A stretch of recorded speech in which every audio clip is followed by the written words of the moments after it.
All right, welcome in everybody to the Gaming Outpost podcast with theChurch.digital. We've got a busy day because this is the second podcast of the day. So those of you who are here for the second time, so appreciate you. Thank you for being here. Thank you for hanging out. Sunshine S Games, good to see you. Ooze, is it Ooze? 3507, Autobron. Love to see you over there on the other side with Webby. Let's go ahead and welcome in. Webby Pumpkin's going to be on the podcast today. Oh, I got a follow. Thank you for the follow, friend. Just followed. All right, go ahead, Webby. Say hi to everybody. Hey. Hello, everybody. How are you guys doing? I want to go ahead and bring attention in the chat. Let me know who has the better hat. You guys, I got to know, because what I didn't expect, so I knew this whole time that I was going to wear a flat bill today just because I was like, I have to. What I didn't expect was for us to be so color coordinated with it. Oh, yes. That yes. I didn't expect at all. Well, okay. I don't know if you could see, because I was sporting the orange for the pumpkin. Yeah. and there's a little bit of a yellowish orange. It's going to pixelate on screen, but there is a little bit of that flavor in there too. So that's why I went with this hat, because it's like kind of brown khaki, but it has a little bit of orange here as well. Yep. And it works with everything from like greens and pastels all the way to browns. I don't think it works too well with like blacks and grays. So I really need another flat cap, but I'll get there. I could recommend some. I think okay, I know you can. I'd be down to hear it too. Well, yeah, there are several places online that I usually purchase from, and I'm always on the lookout for a good store that might have a brand I do not know. And I get told by a bunch of friends I know from across the pond that I should just go there because they're a dime a dozen at garage sales and easy to find. And I'm like, you could just buy a whole bunch of them and mail them to me. I wouldn't refuse them. I would wear them. I'll do an unboxing. We'll do all this exciting stuff. So I'm always down for that. But I did do Flat Cap of the Month Club for a while with Village Hat Company. I don't know if they still do it. It was before COVID that I did that. So $20 a month. They send you a hat. You open the hat up. I do unboxings and do all of that. And it's kind of fun. You don't know what you're getting that way. So that's where a lot of them came from. And then I have a bunch of Boston Scullies. And Boston Scullies are always coming out with really cool designs in what they're doing. So you getting a little hot with the hat, or? No, I just realized I don't know what this is. So I was like, I need to be able to tell him what hat this is. Okay. It's Marks and Spencer is what it says. Okay. I don't know if that rings a bell at all, but Marks and Spencer is what this one is. Okay. There's a lot of pretty good hats out there. So I think Boston Scully is a company all itself, and they just sell direct. So that's fun. Others, you go to a store like Village Hat, which is the other coast. It's out in San Diego, I believe. So I've never been there to buy them, but they have like every style of hat that's out there. So that's pretty cool. Mm-hmm. But I didn't realize what a world their like flat caps were, because I got into like flat bills and like fun hats just as far as like streaming goes. Like I keep the Mario hat nearby also. I have my pirate hat. And then I got into flat bills because I noticed one thing I like about flat caps and flat bills is any other type of hat casts a shadow on my face when I'm streaming. Yep. And then the focus likes to work weird. So it has to be kind of up here and kind of flat. Yeah. That's why I don't even have much of a bend in my flat cap. I just keep it kind of straight across so it doesn't distort my face on camera. Yeah. That's, well, I don't know. I got it into, long time ago because I thought it was a cool style, and it was really hard to find them until internet shopping, and now I can find them. So yeah. So I would have one. It would take me years to find a second one. By the time I found another one, I'd wear out the one I had, and it wouldn't be nice anymore. So along the way, I've worn all kinds of other hats too. So I've got a bunch of those, but I don't show them off on stream. They're in a box. I bring them out on April Fool's Day. And we we go through hats that are not flat caps for April Fool's Day. So anyone shows up, they're like, "What's going on?" That's what's going on. It's April Fool's Day. I didn't abandon them. That's just we're having fun with that. So yeah, I've been a big fan of them because I feel like I love hats in general, and this is like the dressier hat. This is the one I don't feel weird about wearing with like the suit or the button down or like the more. Like I wore this. We went to New York for the first time in June Yeah. or July, one of those 2 months, and we went to see a Broadway show. We got kind of nice. nice. I wore this hat, so like it felt right instead of like a flat cap, you know. Yeah, it's a hat that's working class, pretty neutral. It can dress you up if you're dressed down. But it doesn't overdress you if you have a suit. I haven't found really that it goes well with a tuxedo though. It really doesn't quite match the tuxedo look, but I didn't have a tuxedo, but I did have a 3-piece suit at my daughter's wedding, and then after the wedding was over, at the reception and all that, I had the flat cap on for the whole rest of the night. We were having a good time there, so it looked fine. Maybe if I got one that was a silk hat, it would look okay with the tuxedo, but I haven't found one of those yet. That would look good. Not really ready to jump into the whole like top hat, right, for the full tuxedo though. Well, I did have a top hat when I got married. So that's amazing. So I got married in a top hat. I wore it down the aisle. I had long tails on, walked down the aisle, I had the top hat on. My grandfather, I actually was telling him I wanted a top hat for the wedding. He's like, here's $100, go buy one. Yeah. And I tried to find one to buy. I couldn't buy one, so I just had to rent it and then return it. I was really upset having to return the hat afterwards. I didn't get to keep it, but I would like to have one because I like hats. If I'd known that was an option, I 100% would have wore a top hat at my wedding. Yeah. But I didn't. I just did the whole no hat thing. Yeah. So. Yeah, like most people, no hats for the wedding is pretty common. For a long time, I felt like I was living in the wrong era with all the cool hats, because by the time I was born, hats were going out. Maybe you had trucker hats and baseball caps were frowned upon unless you were doing sports or you're at the beach or recreational. Like you just didn't wear one normally. But hey, now we're coming back into the heyday, I think, of hats. I think Peaky Blinders helped with that too. Love that show. If people don't know it, that's okay. Yes, it's a very violent show. It's Irish mobsters. I like mobster shows for some reason. I don't know why that is. I really like watching the genuineness of people who their life is horrible and they're trying to figure out a way, and they don't have a legitimate way that they see as a possibility to go forward. So they just end up finding a pathway to help their family survive, and they end up doing crime. And I don't know, I find that fascinating. Yeah. This is not necessarily crime, but I got thinking about like hats and what's bringing them back. I'm very excited about it because I'm kind of grew up in the idea that like hats were disrespectful, especially like being around churches and everything. And I just don't agree. So right. Now I understand, like, just like I would wear certain attire to a funeral out. Like I probably wouldn't wear my jersey shorts. Like there are different hats for different occasions, but like, I don't think there's anything inherently disrespectful about a hat. I think they're awesome. So, yeah, I hope they come back. I want full swing hat approval. So yeah, well, it's where there's a level of respecting the space too, where people are at. So yeah, you won't see me in a pulpit preaching with a hat on, because there's a level that feels like people will think it's disrespectful. So I won't do that. But if we're doing a conference in a church setting and I'm on stage and I might still be teaching from the Bible, but I'm not preaching, and we're not doing a worship service, I feel okay to have a hat on. Some people might still question it, but I don't feel I'm crossing that line that everybody's going, oh my goodness, how we're disrespectful.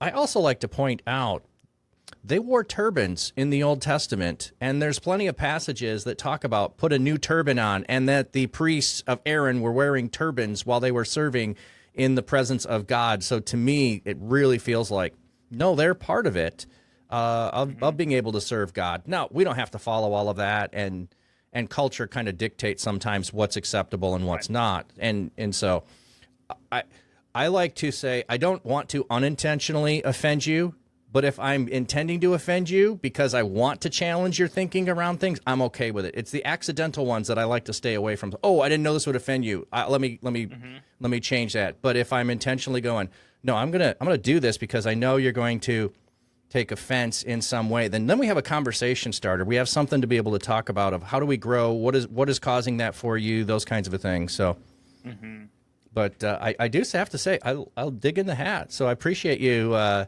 coming in and doing that. Of course. I've had a few people that have them, and they're like, I'm going to be on a podcast with Flat Cap, so I'm gonna be bringing my A game today. I look for excuses to wear it. Even like when I bought it, like part of my excuse to go ahead and like put the money down and buy it was that I knew I could make a post and tag you in it and be like, what do you think about my hat? So yeah. I did exactly that. Yep. And I saw it. I'm like, that's a nice hat. Like it. Yeah. I've been thinking for Reach Conference coming up, since the whole theme is like cosplay and stuff like that, that Flat Cap Dapper Pumpkin sounds like a really nice cosplay, but I don't know if it's fully going forward. So. Well, I do have at least the two of the outfits that I'm planning for Reach Conference will have a flat cap on. So That's one awesome. of them the character doesn't actually have a flat cap, but the way that I made the costume together, I needed to have a like black hoodie that went over that. Then I've got horns that go on top of it. I didn't have that yet, so I just put one of my black hats on, put the horns on. The horns look like they're coming out of the hat. It's like, it looks awesome. So it's just my modification on that one. And the other is going to be Scottish, dressed in a kilt. And so, well, you got to have a flat cap with that. So those are two of them I've got figured out. I'm still debating on the third costume, and I'm thinking about doing a person, and they don't wear flat caps, so it'll be different. Hey, Pre-Pony, welcome in. Pre-Pony, love that. Pre will appreciate what I'm about to share with you, since you just shared with me some of your cosplay plans. It's a pretty known fact around my channel that I love Spyro the Dragon. He's my absolute favorite game of all time. Last year, Reach Conference actually happened on Spyro Community Day, which is the anniversary of the game. So my wife actually cosplayed as Spyro while we were there. Well, this all got out and everything, and a viewer, probably inspired by Pre, he actually bought for me for Christmas a Spyro onesie. Oh, but the thing is, Pre has the same onesie, and it's very much like I want a Spyro onesie. We have Spyro at home. Like it's a little bit of that, but this is on the possible list of things I'm bringing to Reach Conference. So do with that as you will. Well, I know you have one, but I think you definitely should bring it. And maybe it's not the one you wear at 1 o'clock for the photo picture and all of that, but you should bring it out as well. So, maybe this is just like the hotel, maybe these are my pajamas, There you go. Imagine. It's your when you're not at Reach, just walking around in that, so everybody knows it's you. Yeah. It's Florida. I don't think I'll even get that much attention. Yeah, and Pre had the unicorn onesie last year. Yep. You know what? I'm just I throwing. also have one of those. It's technically my wife's, but a few years back, Pri and I did this Fortnite feud between our communities called the Pony Pumpkin Feud. Oh. And so I got a unicorn onesie, went out in the backyard and filmed a whole video about basically this midlife crisis. Everything went. I was pretending to be Pri, and my whole you found me on the streets. My whole life was a wreck and everything, and it all started when she got beat so bad by the pumpkins during the Pony Pumpkin Feud. Okay. So I've got that video ready to go. Well, you know what? You could just bring the unicorn onesie and you could go as Pre-Pony. I could. It's technically my wife's. It's a little tight, but but it was great. We made merch around it. That's what Pre's talking about there. Her husband bought one of them. It was R.I. Pre, and I loved that. And I love that her husband bought it.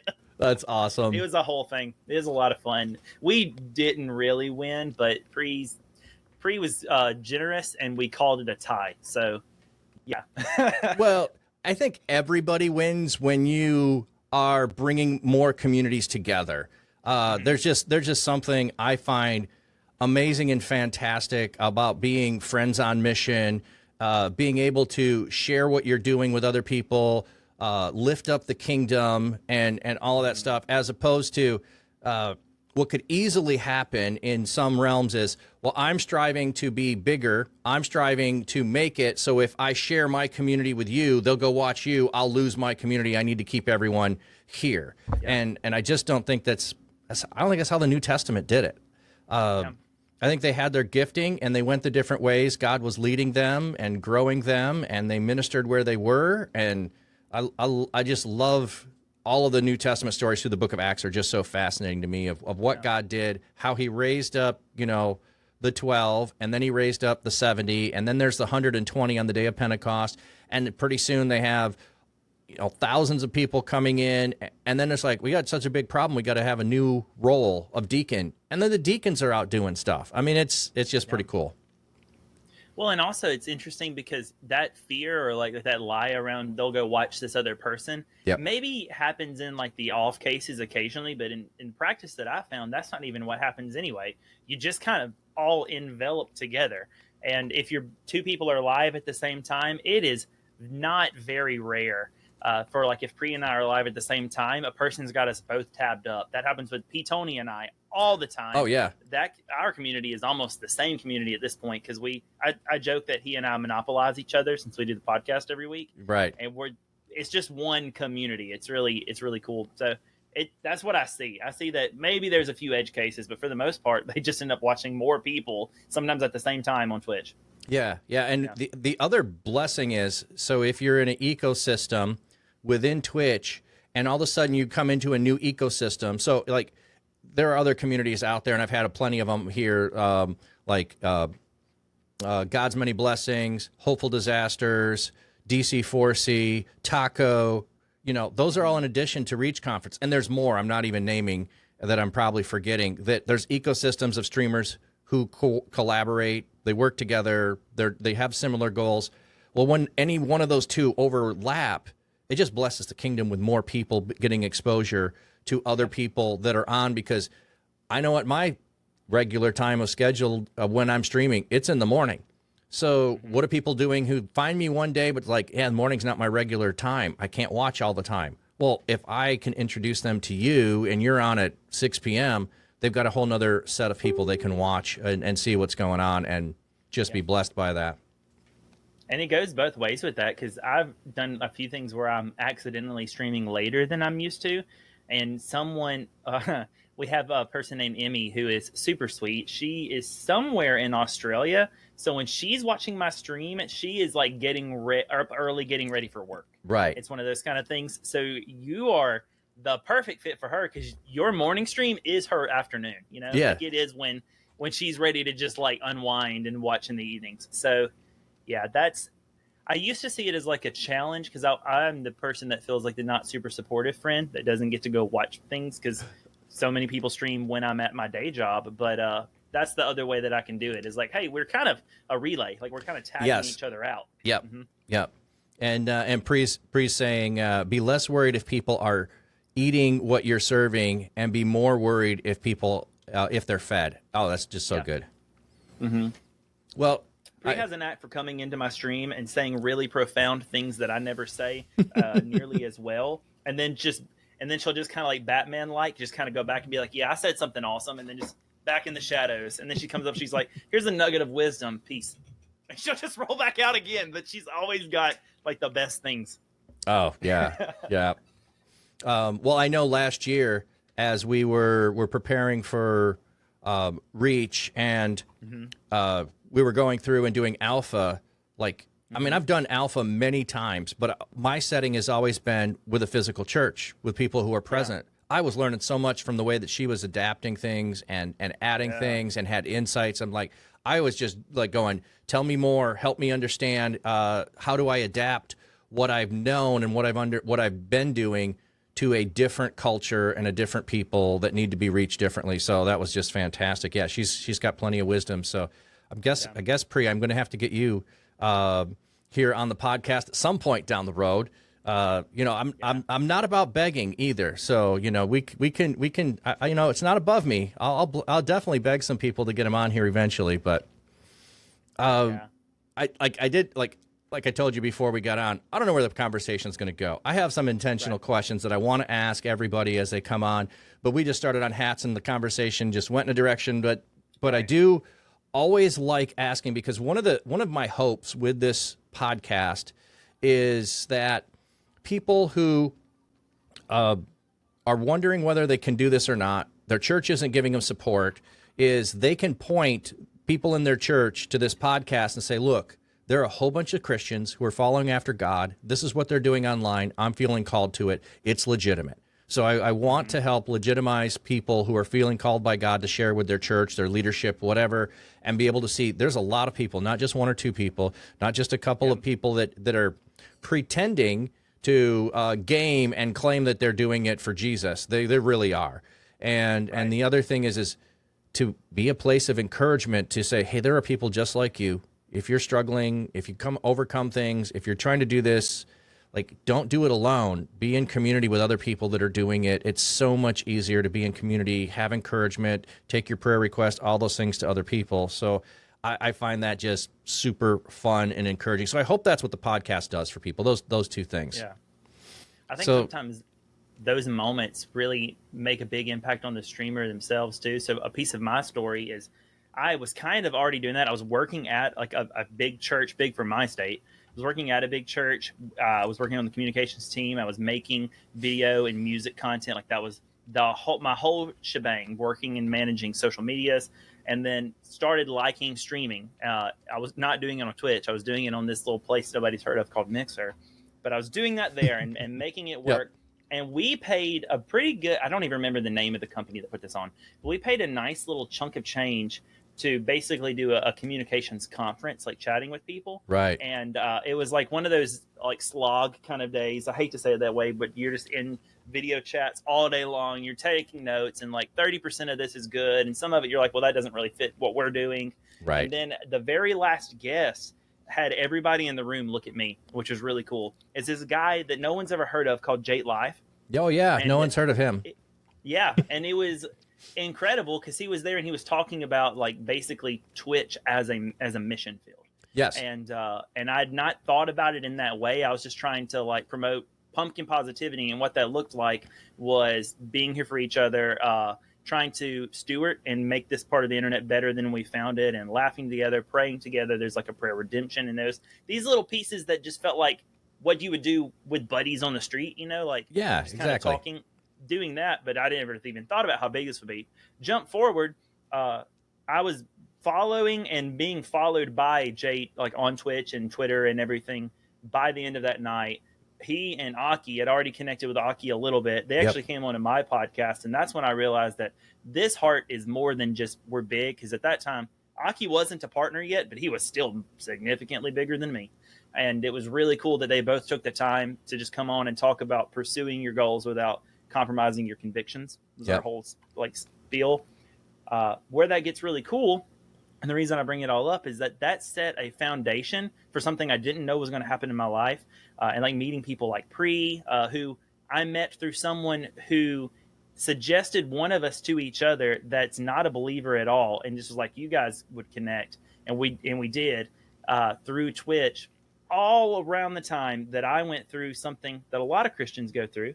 I didn't know it at the time. I didn't know there was a name for it, but there is a name. It's called a faith crisis. Mm-hmm. I stopped working at the church. I started really not deconstructing. I call it remodeling. I really started remodeling what I believe, looking into like the early church. And that's when you got like, when I saw you at Reach for the first time, I was like, I know this guy. Like, and I knew you more than you knew me. That was the story of all of it though. Like I went up to Susie and was like, I know you, we've chatted, you don't know me. I'd like to introduce myself, like that kind of thing. Yeah. Yeah. And anyway, I'd never heard of Alpha. I agreed to do it kind of on a whim. I was kind of coming back into like the faith, and it was just this like culture, if you will, not like culture, like bacteria. Like I was trying to grow, and it just threw me into this spot, like this sugar dish where the Twitch community and Reach started being this just upward momentum force for me. And I don't make it up when I make posts about how you should come to Reach conference next year, because it legitimately changed my life. It helped me to have like a community of people who get it, because nobody else in my IRL life gets this whole talking to people and playing games on the internet thing. Like, especially like churches, they're like, what are you doing? You know what I mean? Right. Like, it's such you guys get it, and you also love Jesus. So like it was just really cool. Sorry, go ahead. I'm commenting. No, you're okay. It's all good stuff. There's a level of which this is one of those things like pastors need to be in groups with pastors because only pastors can understand what pastors go through. Yes. And you go try to tell that to your elders and deacons. There are stuff you can't tell them because they won't understand. They won't grasp it. They're not going through it. And then there's also a level at which, hey, this jeopardizes my position in the church if I share too much because you won't understand and you'll view it differently. So it's the same way that if you do not know and understand Twitch culture, it's a whole nother culture. I mean, if you were to be a missionary and go to pick whatever country you want to, let's just say Pakistan. Are you going to go into Pakistan and not go and study the culture to know what is proper attire to wear? What are hand gestures or other things that might be offensive if I do? Are you going to just go in there and say, well, I happen to be from the Midwest, and you know what? Sarcasm is a great way to talk to people, so I'm going to go in and be sarcastic to everybody that I meet. And they probably are going to have no idea what that is. They're going to take you incredibly, especially like where I'm from. You give no hint that you're sarcastic, and it sounds like you're dead serious. That's how we use sarcasm in such a way. Like, you know, like one example was my brother and I were doing a email text message back and forth before texting, but basically we're emailing back and forth. He had visited a church. And I said, oh, so how was it? And then there was a reply back, well, I got really excited when they brought the snakes out. I go, oh, I love when they bring the snakes out. Now, like, if you read that chain of thread, you would think, you guys go to snake handling churches? No, we don't. There was no part of that was truth, except we both knew and understand it because of our relationship and all of those things. So you can't take and transplant all of those things into another culture without studying where you're going first. And so, that whole mindset of, and you mentioned this earlier, which was the shift that I had during COVID. I had been doing a lot of digital ministry, but my focus was always on the local church and helping them to have community. And if they can't be present, how do I build in community using digital? During COVID, I saw Twitch and I saw the mission field. That was the shift for me was, wait a minute, here's a whole bunch of people. And if you just take gamers as a whole and we take Twitch right now, there are 1 million people probably watching a Twitch stream right now. If there were 1 million people in a country and let's just take the number of gamers, 3.3 billion people. If there were that many people on a continent, would we say, no, they have to come across the sea over to where we are, and they have to come into our building, and then we can share the gospel with them?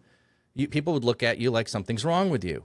But we treat certain groups of people within society in that way at times. And Twitch, Twitch opened my eyes to the mission field that is digital, and then the gaming that is there that's like, wow, there's a bunch of people will never come through the doors of my church for a whole bunch of reasons.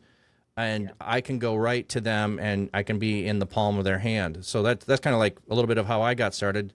So I know you talked a little bit about some background that you were having. What was the thing that brought you to Twitch? And then why did you decide to go? Because you said you were in a couple other places. So what's the whole story of starting in Twitch? And was it intentionally being a missionary in that space? That's my word. It doesn't have to be yours. But a missionary in that space, being light in the dark place? Or was it you were there for a while and then God called you to step into being a missionary there? Yeah, trying to share Jesus, like, just that bluntly, was actually not what I would say was like the forefront of what started it all. Though in a lot of ways, I think it was. I just didn't really. That's not the language I would have used. But no, I started on this little thing called Mixer.com. I did it because I was already toying with it. I had started playing this really obscure game called Fortnite. And I was liking it because when I moved to college, I moved away from most of my community. Like all my friends from high school, all my friends from church, or the closest ones were 2 hours away from me. We rarely talked because I was busy down here. I was getting married and then was married during the time of playing Fortnite. And so my whole life basically was shifted to the center being the city I'm living in now. That's away from everybody, away from my parents, away from my siblings, everything.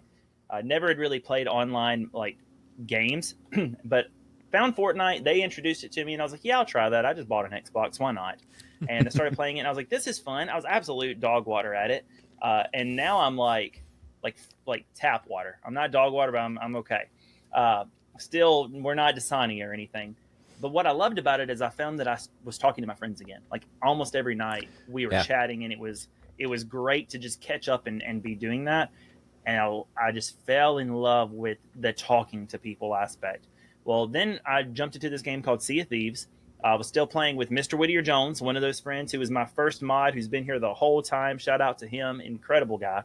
He and I were playing, and we ran into a streamer on the seas that he doesn't even stream anymore, but he was streaming on Mixer because it was simple. And we were on a sloop. We weren't very good, and it was one of the most incredible. Like we stayed up till like 2 a.m. just playing with these people. One of the most incredible experiences. And what I wanted to do was I started looking at Mixer, I like trying to figure that out, and so much of the stuff was just stuff that I didn't really want to watch. And Yeah. so the catalyst for me streaming was that it should be easy. It sounds like it might be fun, and I want to make content that is friendly for children. Yep. So that was kind of the idea. I wanted to make something that like the family could watch. That terminology has shifted in me. I don't want to be blippy. I want to be family safe. Inspirations for me like Aki have kind of molded that, and Jake, where I realized that I don't want to not talk about hard things because they're hard things and you wouldn't want to talk about that with kids. But I'd also am going to try to be as appropriate as I absolutely can. And if it gets on that line, I'd rather point people to help and more resources than to get into it here. But that's how it all started. What brought me to Twitch was duress. Mixer sold. There was a lot of things that were happening, and so they didn't really sell. They closed operation, but let's be real, they did. We all got messages saying, hey, you have an opportunity to be fast-tracked into Facebook gaming. That didn't work. No. But I tried Facebook gaming, and then I made a Twitch account, and I was like, let's just have this just in case, but I don't understand how the purple place works. And long story short, now I like bleed purple. Like I love Twitch. It's the place. I think it's the place to be. I love YouTube. I love the other options, but Twitch is just the culture around streaming and chatting here is the best. And from there, I had just such a warm welcome. Aki, that's how I met him. So I started, and I think my bio was something like Mixer Migrant or something like that. Like I was making my way over brand new. I gave up on Facebook pretty quick because Facebook was great to get a lot of views, but no retention because people are watching on their lunch break and gone. So I didn't get to do the thing I wanted to do, which is chat with people. And then it doxed everybody. People didn't like that because one of my family members would come in and it'd have their like full legal name there, and they're like, I don't like that this random dude knows my name now. So they didn't love that. That put me on purple. Aki rated into me, just trying to love on the Mixer people. I thought that was super sweet. Connected me with him. Then I met Jake through other means, started streaming, found this dude named Shorty that came over, like he was one of the day ones, and was very, very blessed to be affiliate at the end of my first week streaming. Like many people had just poured into the Mixer migrants. And from that point, I was like, you really can't make any money on this platform. Like I made barely anything on Mixer too, but I was like, wow, Twitch is literally shavings of pennies. But that wasn't about that. And I've never been good about the marketing me anyway. I always want to give away this, like the service, give it. Yeah. And so it just, I don't know, it on-ramped. Then I started feeling really good about it. I like high production value. I liked when people came in and told me about like hard times and being able to chat with them. I loved the people who were coming alongside me. And it just kind of naturally like just morphed into that. And then went through my faith crisis. Like I was talking about Jesus and I would pray with people, but I was still dealing my turmoil to the time that now that I've come on the other side of the crisis of faith and feel really, really like rooted in faith. I want to talk to people who were like me 4 years ago. Yeah. And that lit me up. Like I want people to come in and be like, this is why I struggle with God, or like God hurt me and all this. And I'm like, let me tell you, I agree. This was the argument I heard for why God isn't real because of this. And this is what I found. And I want to talk to you about it. And that's what lit me up. That's why I enjoy talking with P. Tony so much, because he being a Catholic is all about early church. And so we don't agree on everything, but we sure do like to talk a lot. And so it's been great. And that's all I want. I want to encourage people, no matter what they did land on denominationally. Like I have preferences, but no matter what they land on there, I want to encourage people that this Jesus idea that they have, just like me, might be heavily influenced on what they've heard and not what is. And I want them to know what is. So yeah, that was a lot of wind. So apologies. Hey, no. The podcast is for me to ask you questions so that people can learn about what you're doing, where you're at, where you've come from, all of those kinds of things. So it's not for me to talk about myself. That I can do that on my own stream. All right. I do want to. There was a bunch of comments that were coming in there, but a lot of people in agreement about what Twitch does really well is community. Other platforms have tried to do community. What I think I see a lot of the church, the Big C church, railing against social media gets put on Twitch, but Twitch is not the same thing, because it's not like you go on Twitch and you're just scrolling through things. You're not. I mean, maybe you could do that, but you got to go from channel to channel. It's not set up like that. It's set up to go and spend time with people. Yep. And time is the commodity that you are giving and offering people in the space. And then if they want more time, then we can transfer over into Discord or other places where you can gather in community and be there. We talk about this at the Church Digital all the time. Content leads to connection, leads to community. And if your content is not connecting with people and it doesn't bring them to community, then all you are is somebody that people will watch for a while, and then they'll find the next person, and you could be, going viral, and a year later, nobody's watching you. And you're also then at the whim of people who will judge you because they don't know you. So if I hang out in your stream hours and hours and hours, and I hang out in your community in Discord for hours and hours and hours, and I hear something about you, I'm going to ask you.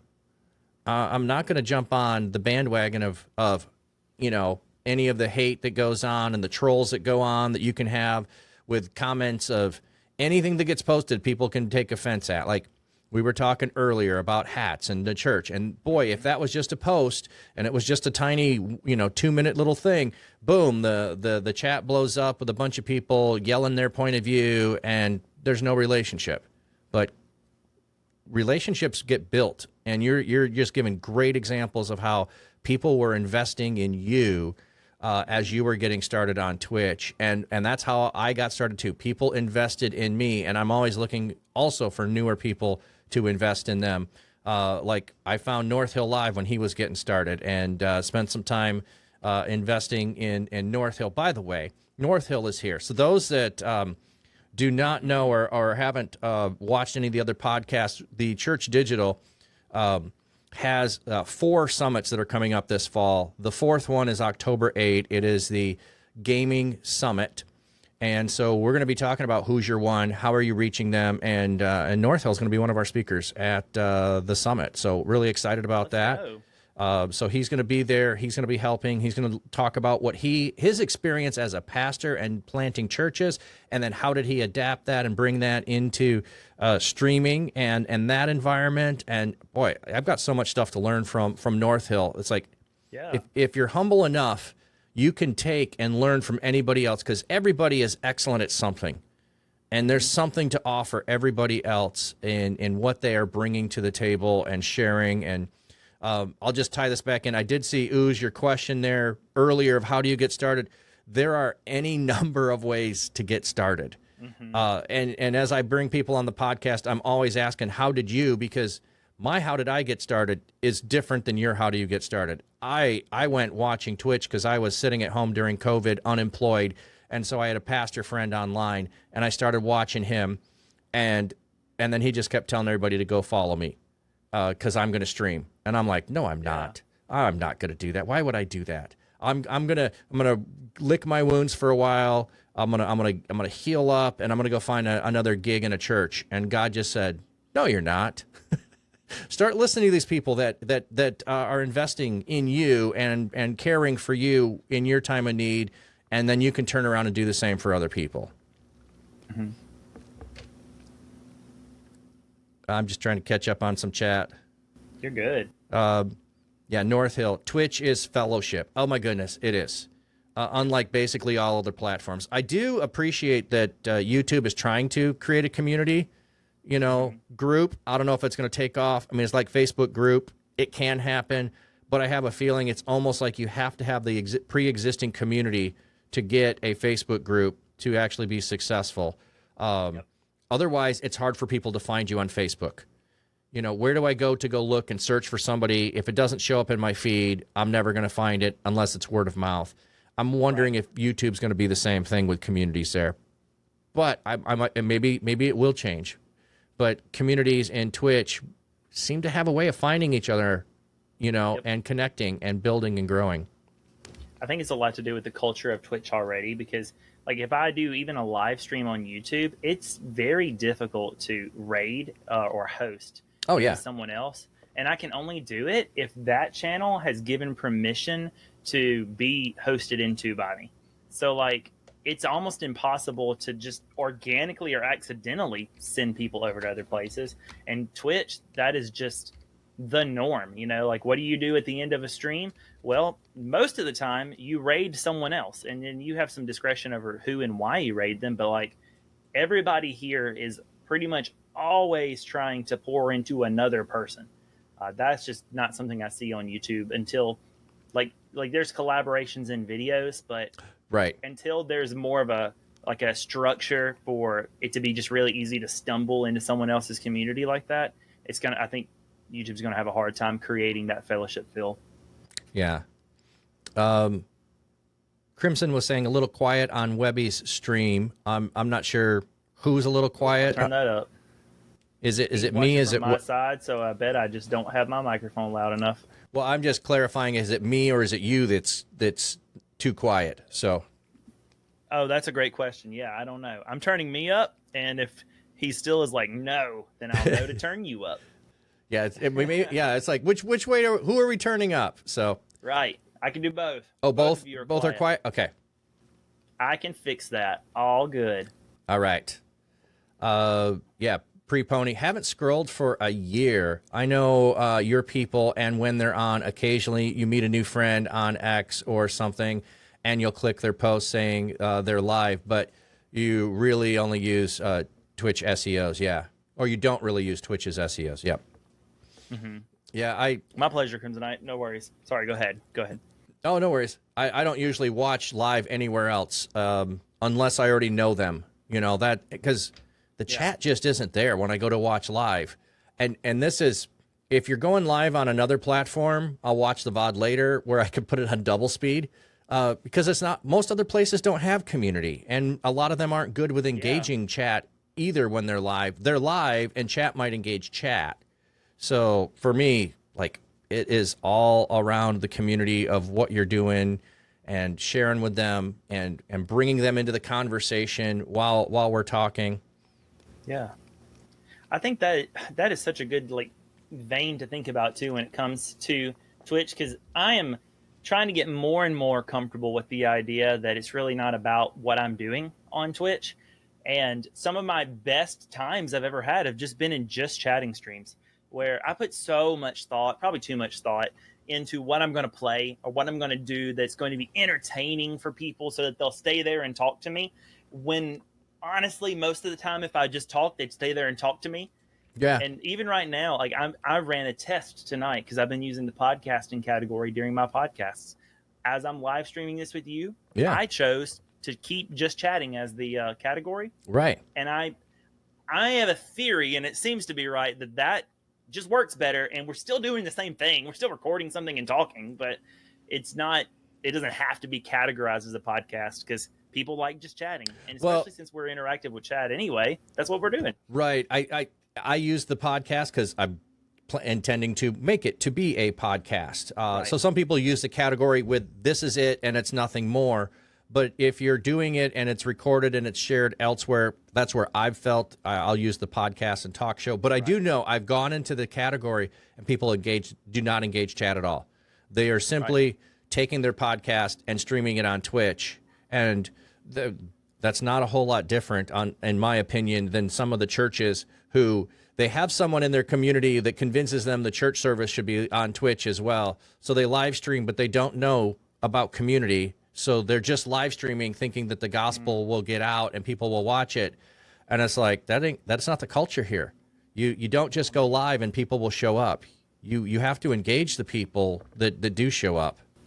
The church that I currently attend right now, they have the foresight to know that it's a good idea to stream to YouTube. So they always put their messages up on YouTube live.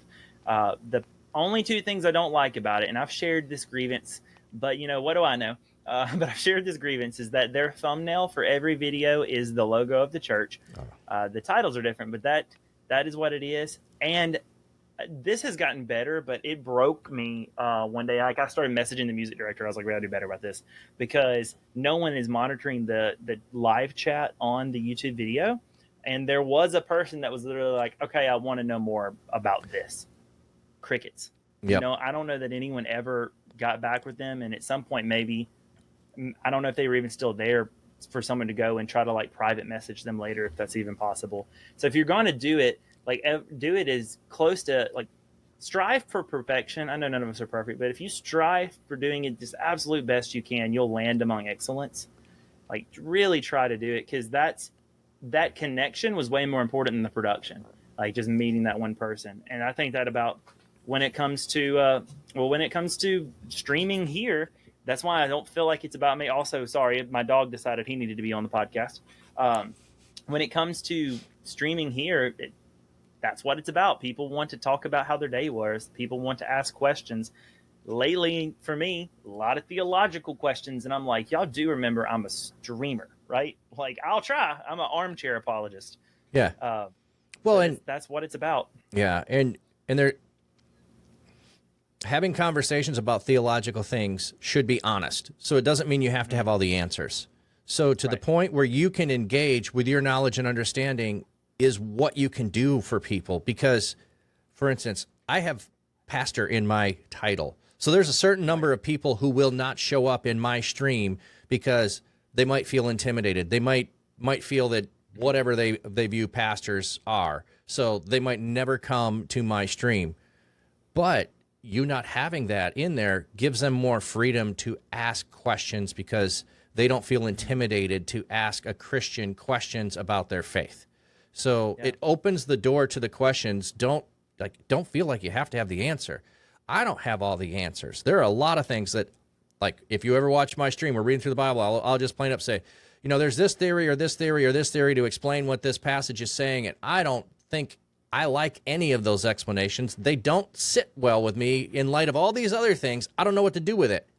And so I will say that. Now, most churches I've been in would be like, you can't do that from the pulpit. Okay, maybe not, but I'm going to stream, and so I'm going to be honest with the people coming in and not pretend like I know all the answers. I don't know all the answers. Peter, Andrew, James, and John didn't know all the answers before the crucifixion. They didn't know them after the resurrection. They may have started to get them after the day of Pentecost, and I still think they were growing, because we got Acts 15 where they're arguing about what should we do with the Gentiles. So your faith is an ongoing, growing thing that happens in community. It happens with Scripture. It happens with the Holy Spirit, and it just continues to grow and evolve. So, yeah, don't feel intimidated because you don't have a title, or you're not a theologian, or one of the most beautiful things that was ever said in Scripture, in my opinion, was when Peter and John were arrested, and they said, "These are uneducated men, but they were with Jesus, so we can't argue with them." It was that is the most beautiful thing I think that there is if people say you feel like you've been spending time with Jesus, like you really know him, and you're uneducated. I mean, to me, that'd be the greatest compliment I could hear, as someone saying, well, you don't have all the degrees that all those television pastors have. No, I don't. I'm not going to pursue anymore. I don't need them. What I need is just time in the Word, time with other Christians. Iron sharpens iron. So to the degree you ask good questions helps me to think through things that maybe I haven't before. So, yeah, I just kind of encourage you with that, man. Thank you. Sorry, Pre is just we could just spend all the time just engaging with everything that Pre is saying. I'm just going to say this, Pre, I'm not going to ignore you, but I can't keep up with everything that you're putting in there. No, don't be sorry. Chat, I'm sure can handle that. I can't take on all of those things at the same time. I'm going to miss stuff. So I'm just letting all of those people who only tune in and watch this or only listen to it and don't see, because I don't put the chat in. So if you're watching the VOD later, you miss all of the chat conversation that's going on, which is amazing. I love that. I actually figured out this the other day, and I had to tell my wife why I really, really love mediums that we finally have of I can be watching, somebody can be presenting, and I can be in the chat, and I can be putting emojis, and I can be putting GIFs in there, and I can be putting comments, because this is how my brain has always worked. And I was a kid in the back of class that was always talking when the teacher was talking and processing things out loud, questioning things out loud, goofing off and entertaining my friends next to me. I can do that, and it's socially acceptable in these kinds of spaces to do all of those things and not be disrespectful to the people who are sharing and talking and all that. So, I'm not saying stop. I'm just saying I would love to keep up, but I'm gonna lose my train of thought in the conversation if I stop every time. You have great points there to be able to bring it up for everybody. So it's just a plug to say, if you're not on Twitch and you don't know what it is, you need to come check it out once or twice. Yeah, I'll summarize some of her early ones too. Yeah, go ahead. Back to the Pony Pumpkin feud, and she says that it's one of the messiest collabs ever. And boy, is she telling you the truth. We couldn't get anything to work right. I didn't have a creator code at the time. We were using hers to try to get everybody into the same matches within Fortnite, and then everything wanted to crash. And like, it was just absolutely maybe not the lowest production value that you can imagine, but we were trying for that honor of getting the lowest that you can imagine. And she said that so many like connections were made in that stayed. There are people who played together that night that still call each other teammate, even though like it's not exactly like that was the show, you know. It wasn't like Right. we did the best thing, but it really worked out. And then later she talks about how we spend more time talking about how the things that we wish that we had, like that tech or whatever, and showing that that's what we're valuing.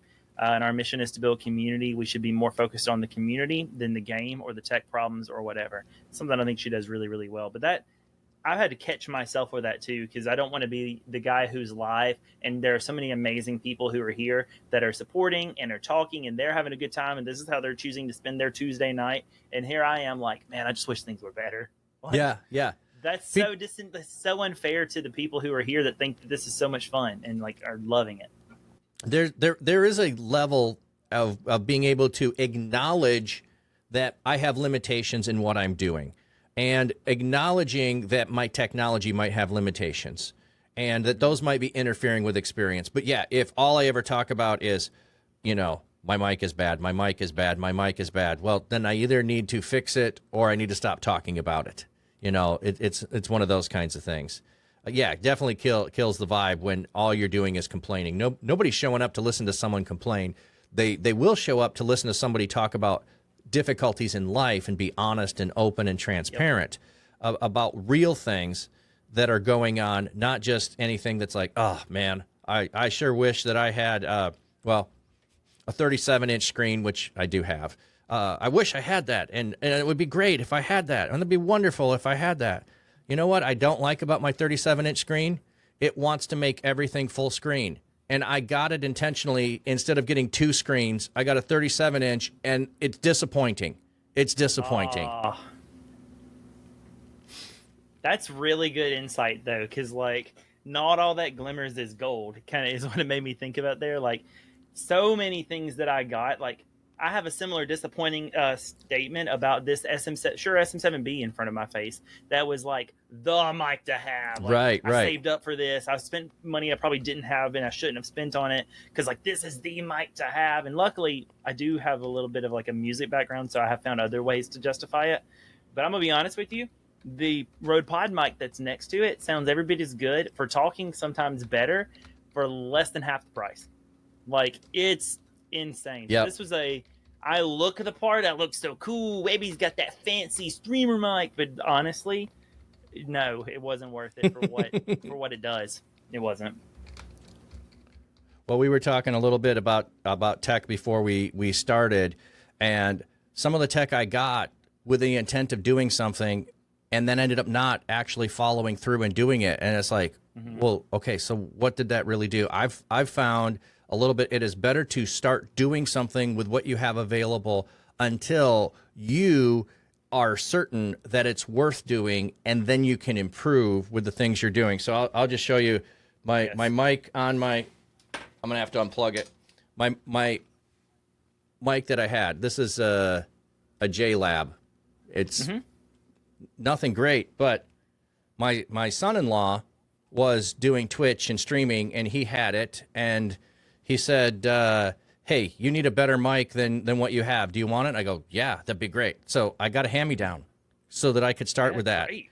And then when it started causing me problems, it's like, okay, here's my limitations, but I got to wait. I don't just like this is 4 years in to upgrade to this. It's and the reason for it is to bless the community with better quality, with more consistency, with all of those things. And so, yeah, if anyone's thinking about how difficult is it to jump in and do this, if there's a church that wants to go do this, like, it is not expensive to invest in someone in your community that's in your church that wants to be a streamer. You could spend a little bit of money as far as the church goes on spending budgets on sound systems and all of that in a church and production value. You only have to spend a fraction of that to be able to do really good things on Twitch and other platforms. You can spend a fraction of that. And what I was really thinking as after COVID happened, because I know tons of churches spent hundreds of thousands of dollars to up their quality in the production, in the sanctuary, and their sound in the sanctuary to go live, is why aren't we making this available to streamers in your community to take and use the stuff in your church Monday through Friday when you're not using it?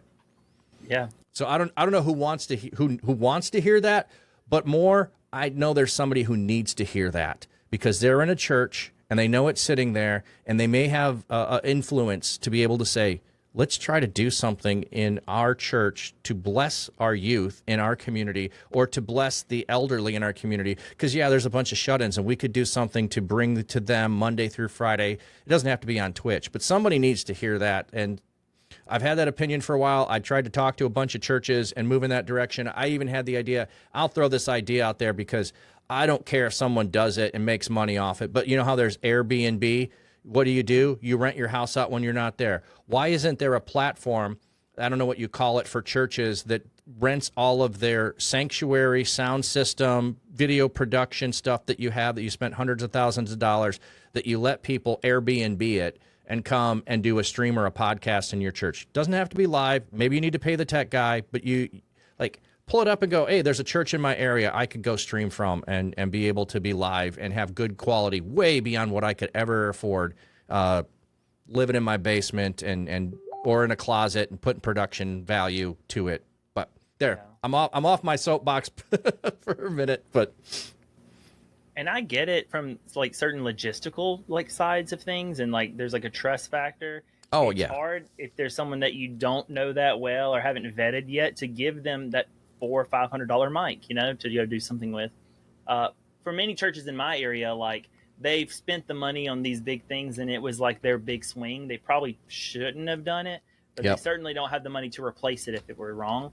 So maybe there's some vetting processes to something like that, but I fully agree. I love the idea of like, there are office spaces at one of the churches that I used to go to, like a conference room and an office space though, that they all have like a webcam kind of thing and a little mic in them. Now that's the perfect kind of little cubicle thing to set up and have a podcast, and maybe throw some sound dampeners in the room.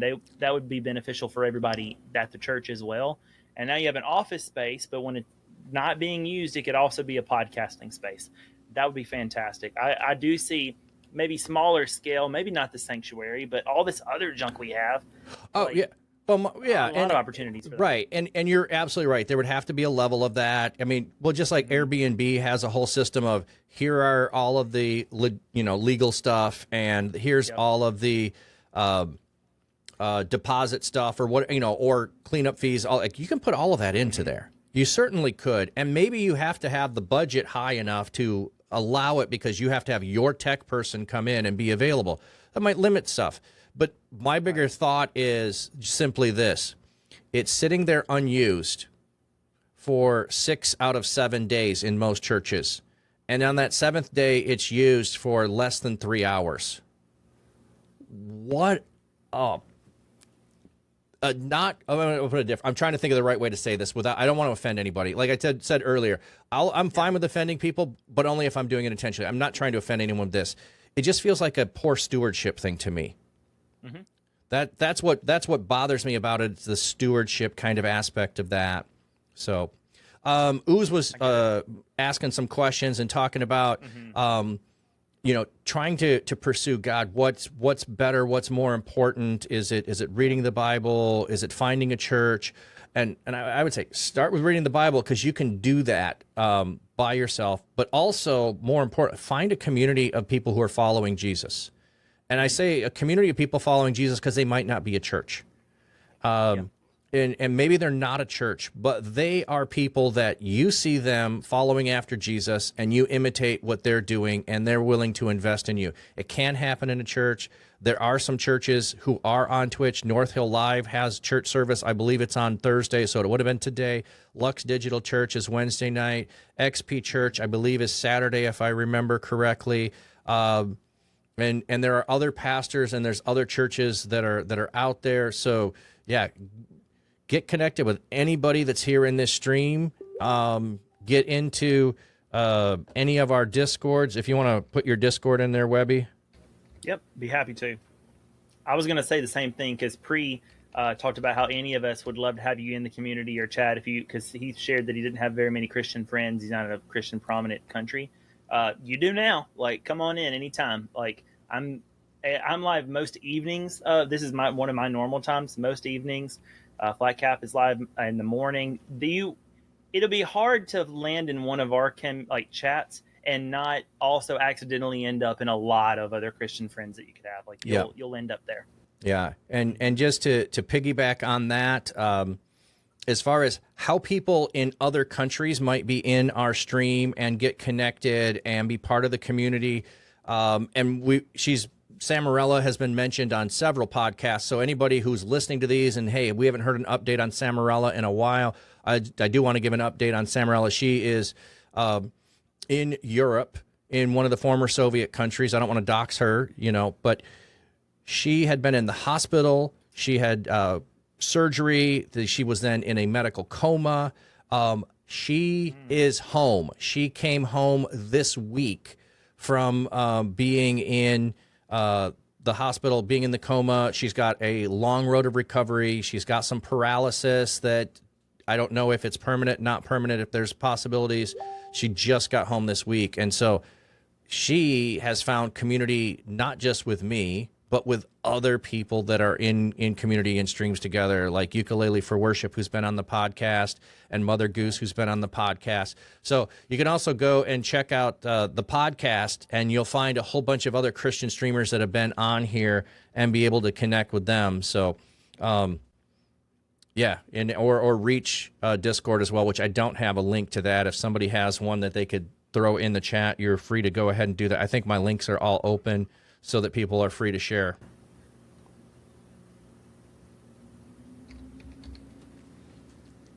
Huh. Looks like my command isn't working. Maybe I need to do it from specifically my chat, because I just did it. Oh, you did it. Just typed it in yours. You typed it in mine. Yeah, this is the first time you chatted in here. Yeah. Oops. Which is crazy, because there's so many chat messages within the chat. They just all come from my side. Yep. Well, that didn't work either. Maybe my bot's being silly. Yeah, they do that. Okay, so we've kind of talked about all of that, of getting started and moving into that. Can you talk about two different things? So you can go in either order, whatever comes up first, but just okay. Something that happened that was a barrier, an obstacle that you had to work through and overcome. It could be you personally or someone in your stream. Or the other side of that is something that was a blessing that happened to you or someone in your stream while you've been a streamer. Okay. I've been streaming. So February for me will be 8 years streaming. Wow. So there's a lot of time that things have happened that I'm combing over in my mind. I mean, there's like the easy answers. There've been people who've come in and have just shared with me that they've decided like they've got their baptism scheduled, or they've decided to like put their faith in Christ. So those are really encouraging. But ooh. And then, you know, there's the banding together to try to do like charity streams. I've done one for a local nonprofit called Leaps of Faith that teaches ballet, but the whole idea is to cool. Yeah, it's especially for like girls and boys. They don't have very many boys in the group, but girls and boys who can't afford, because ballet is expensive. They can't otherwise really do ballet. But the whole thing is like, well, we have a Bible study. We're talking about like as we learn to dance and use our bodies, we can also use our bodies and use our mind to like genuinely reflect upon and worship God. And so it's been really cool. It's been awesome to see that. And then also we did like the charity stream for Sassinator Steph during the hurricane that lost so much. It was really cool. I was on one of the forefront of that, like to the point that I was like, hey, can I do this? And she was like, yeah. And I was like, sweet. And then later that night, Pastor Susie had messaged me and was like, hey, have you set this stuff up? Steph said you were doing it. I want to do it too. And I was like, yeah, let's all do it. Let's go. And it was great. And because his reach is so much bigger than mine too. So it was great. And that was really edifying for me to just see, I guess, everybody that came around. But yeah, I don't know. I feel like I'm rambling at this point. Well, that's okay. Let's just take those two things and let's just talk about them a little more. So we'll start with Steph. So those that don't know, Sassinator Steph, streamer, and was at Reach Conference, and then was impacted by the hurricane that went through last year, washed out the road to her house, did damage to her house. She had to walk out of the house with no power, get rescued, bring her kids with her. And then she is one of those streamers that at the time, single mom, streaming was her income. So now her income is gone because she can't stream and she needs to replace all the stuff. So those of us in Reach community rallied around her. We did what we could. There was a GoFundMe page that was started. I shared that on my streams as well. We contributed to that. People contributed to that. Other streamers were doing additional things. And so that's where you jumped in there. And then G-Funk was also part of that. And he's like, I'm going to get all the stuff she needs together. And he is across the country from where she lives. And I'm going to drive it to her house and get it set up and make sure she's all set up. Now, those that don't know, by the way, they end up getting married. So it's kind of like this kind of cool thing and all of that. But it's like, that is why we're in community together, because if she's just doesn't have community, if all she is an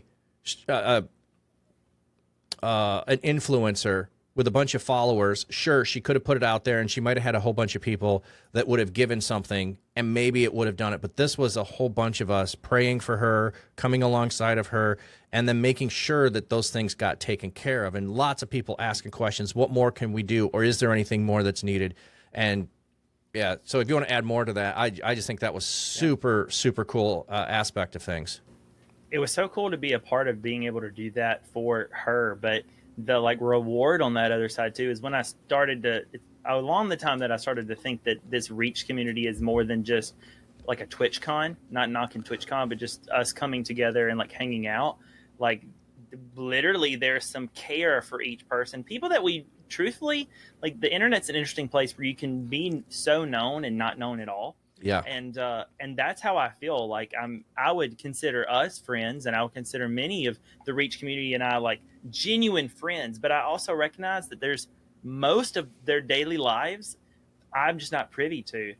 But the care is genuine. Yeah. The locking arms and moving forward and trying to do everything we can to just move that message, I guess, or that keep that momentum, move the movement forward, but also keep this whole message just moving forward was really, really cool and impactful for me. And especially, I guess the reason that, because that's like, oh yeah, of course, but it's really, really special to me because it always ties back to that faith crisis thing for me. Like between that and like Alpha, like it just the whole experience from Reach Conference to this for Sassinator Steph, it all just drew like threads Yeah. to like a real community base, an actual group of people that care about me for no good reason. Like, because they don't really know me and I don't really know them, but they care anyway, and it seems to be genuine. And I don't know. It changed like some synapses in my brain. Like completely changed the way I view people. For me, it really looks to me like it's the church in Acts, because they gave to each other as there was need. Steph had need. We were the church. We were acting as the friends in the church together to meet the need. And some of us sacrificed a lot, and some of us sacrificed a little, and we gave whatever we could. And that's where the blessing comes from, is the collaborative community that are giving to each other as they have need, which, like, not to say that you couldn't go to your local church and share that, and they might give a donation, but they might kind of go, yeah, but you're a streamer. Why don't you go get a real job? You know, they would be strings attached at times. I mean, I've worked in churches, and I know there's strings attached at times, and there's the limit of what we can do. Yeah, Prepony saying, yeah, she has like 70 viewers, which is big. She's amazing. She truly is. It's diverse, but a YouTube content creator getting 70 views, you doubt, that they would rally around the sport. Yeah, if you got 70 views, you're not going to have that same rally point. You have 70 viewers on Twitch. There's a rally point with that. So, yeah, her stream rallied. Our streams, collectively within Reach also rallied because the relationship is there. You're not just a viewer. You're not just a follower. You're actually on some level of relationship. And you're right. The amount of time you spend in someone's stream builds that both ways. The more that I get to, and I'm not usually on at the time of night you are. So when I see you on in the mornings, whenever those happen, I do like to go over and try to lurk in the channel and get to know you better. But I also, this is one of the things I feel like selfish, that I get to bring people on and ask all these questions, because it helps me to get to know you better and build that relationship so that, hey, I got your back too when something goes wrong and you need it, so that I can be a rallying friend for you in a time of need if that does happen to happen. There we go. Somebody was asking. Yeah, Sassinator Steph. Thank you, Prepony, for putting that in there. Yeah, that's the cool thing, though. Like, Prepony does bring up a good point about her having 70 viewers, and that's a good rally point. But the thing that just amazes me, so when I went to Reach Conference, I didn't even have 1,000 followers. Yeah. I do now, but like when I stepped foot in Orlando, I didn't, and I was maybe averaging 8 to 10 people. And I think that if it happened to me, which it could have, I'm in Mississippi, so like it skirted me to go get to her. The hurricane did. Yeah. Hurricanes are something we're used to. Like, and so. Well, she's in the mountains, so they're not used to hurricanes in the mountains. Yeah, that's why it was so like detrimental. Yeah. But if I'd been displaced as severely as Steph had been, I have absolutely no doubt that the rallying would have been similar, if not the same, around the person who's averaging 8. Yes, absolutely incredible that there was a level of care and love that had nothing to do with your status. It was just that we want to be there for you. Right. I think part of Pre's point was Twitch community is different than YouTube community, and then within that, the Christian community within Twitch is really, I think, humble and unselfish for the most part. Certainly, no matter where you are, there are people that are always selfish. It's about me, or I'd have nothing to give. All of the fear of being a fraud, those kinds of things, imposter syndrome. There's people that are always in that level, and it's like social media and internet is so easy to compare yourself to other people, and it's like, yeah, my numbers don't matter if I'm being faithful. Your numbers don't matter if you're being faithful, if it's what God's called you to, which, is fine when you say that. But when you're staring at your number and your number is smaller and it's getting smaller and it's not growing and you're going, am I doing all those things? So, we'll get to this, back to that, the idea of struggle there in a minute. But that's one of those wheres where you go, we have that in the physical church right now. Lots of physical churches are struggling. And they're going, before the pandemic, we had this many people, and afterwards, we've never recovered.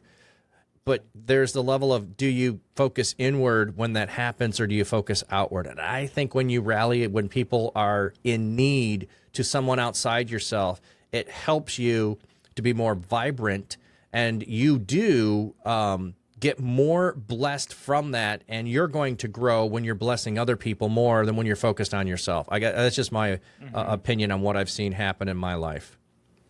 Yeah, I agree.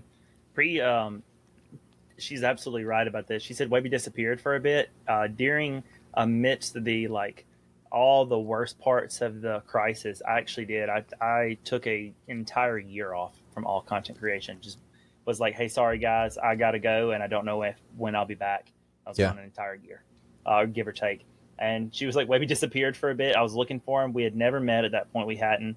But he mattered, prayed for him, cared about him, worried about him. I had people that were messaging me like, you good, dude? Like, just checking in and everything. And I was just in my own island trying to figure everything out. Because the unseen parts of like a faith struggle like that, which is so cool that there are people who I don't know in person, like a Pri, that are praying as intently as they are, is, there's the, okay, well, Webby has to figure things out. But no, like Webby's marriage is like in knots right now because Webby's wife is scared to death that like my salvation is in question and all these things. And then like there's the regular normal like family struggles. All this stuff is going on while I'm literally sequestered, and there are still people from this community that are like Pri or like No Good Gamer that are reaching out, that just care, because that's not like something I've experienced outside of a local church. Of course, sometimes not there. Like it's just something that you wouldn't expect. Well, okay, I've only experienced it in a local church from people that I'm pretty well known by. I've never experienced it by people who don't really know me that well anywhere other than these digital spaces. It's unlike anything else. Oh, I totally agree with that. And one of the things that I think I've started doing, and I really have to say it's since I started being a streamer, is I haven't seen someone for a while. They come to mind. Boom, I'm sending a DM to them. Like, hey, what's going on? Where are you at? So I had one of those not too long ago, Mountain 101, who is a firefighter in New York City. And I hadn't seen him in a while. And I know his schedule is that way, and it's up and it's down. But I also know in the 2 years I've known him, excuse me, I got a cough. In the 2 years that I've known him, he's been in and out of the hospital probably 4 or 5 times. So I'm going, are you in the hospital? Is something going on? So I reached out to him, a couple of times, and then he got back. Oh, my life was going on. This was this. And then he just recently popped back up again, and he just had surgery. So it's like, some people need you in the middle of that. And if God brings them to mind, reach out to them and connect with them. Sorry, I'm going to grab a cough drop. I don't think I'm going to get rid of this. You're great. I think that's such good practice, and it's something that I've tried to do more of lately. Like for me, the most recent one was Lamberto, actually, who has stopped streaming. He's decided to not do it, but I just hadn't seen him and chatted with him in a little while. So I just reached out. I was like, hey, just checking in to make sure you're okay. I remember what it's like to go, just to disappear. And then Mr. Whittier, has had things that he's been battling. And not to say like out of sight, out of mind, but I'm the world's worst of that. So the two things that I make myself do right now, to the best of my ability, is if I think about someone, I try to message them on Discord, like you just said. Yep. The other thing is if, like you remember when like someone's asked you to pray for them, or that you just need to pray for someone. If I ever allow myself to be like, okay, I'll pray for them in a little while, or I'll pray for them later, there's a 90% chance it's not going to happen. Yeah. And so I do it when I think about them, because it's the only way that I can confidently feel like I'm actually going to do it. Yeah. So good practice. Yeah, absolutely. And like I said, I started doing that. And some people, if I have your phone number, I'll even do that too. I'll text message you and in the moment. And I've had a couple of times where it's been, hey, I got that message. Here's the middle of what was going on in my life. It was so good to know that somebody was praying for me or thinking about me at that moment, So just one of those things that it feels in digital space like that is a customary thing to practice. Nobody has to tell you to do that. It just feels like what you should do.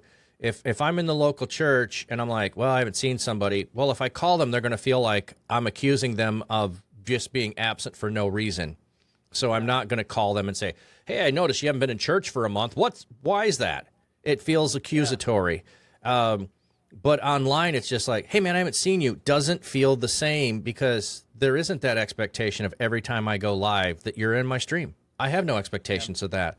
I mean, I don't even have that expectation of my mods. I mean, I would be really asking a lot of them to show up every time I'm able to stream. I mean, they're not able to. So we don't have that expectation. It feels different. It feels more of, I'm coming from a place of caring, not a place of, well, we need your butt in the seat and we need your money in the plate. So that's why I'm calling, because we haven't got either of those two things. And I'm not saying that's the intent that people have. That's my hang up on why I don't call people. And when I'm in the local church is because I'm worried that's what they feel, because I don't want to make them feel that way.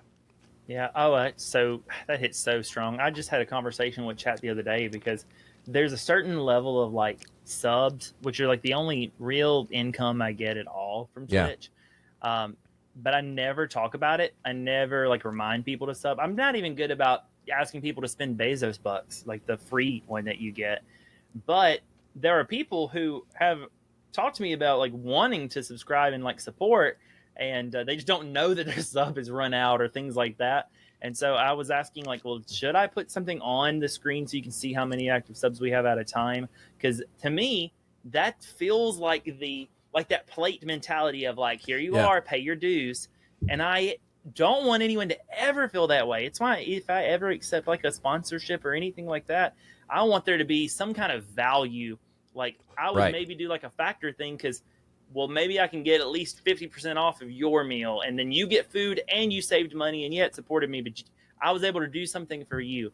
And I struggle hard with that. Like because I want people to feel so welcomed, and especially since I started doing this with kids in mind.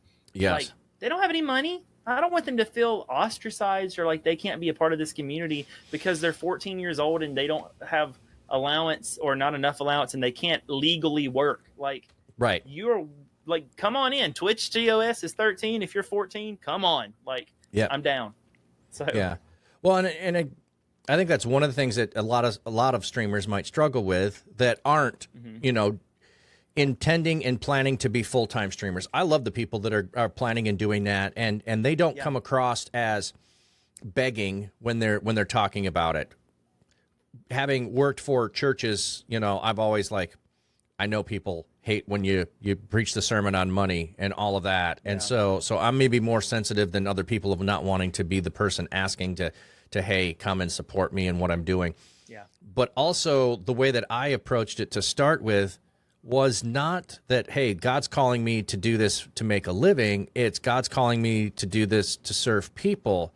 And I have, you know, as I look at what Paul does in places, he goes to one place and he serves them and he doesn't ask them for any money, but he's served somebody else over here, and afterwards he asks them or they volunteer to support him for what he's doing over here. And that always felt, that feels better for who I am and where I am, but I'm not trying to be a full-time partner and make my living off of streaming.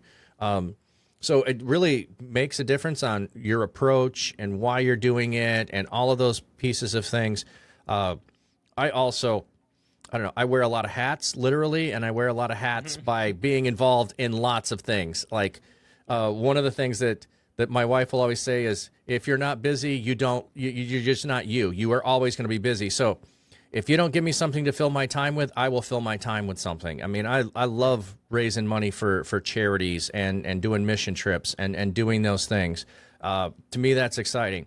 Asking you to pay my light bill and my internet bill doesn't feel exciting to me, you know? Yeah, I totally get that. I'm the same way. I busy myself too much, and I'm trying to do better. I got a new job that should allow, and it does allow me to have more time. But as of yet, I haven't really taken advantage of it because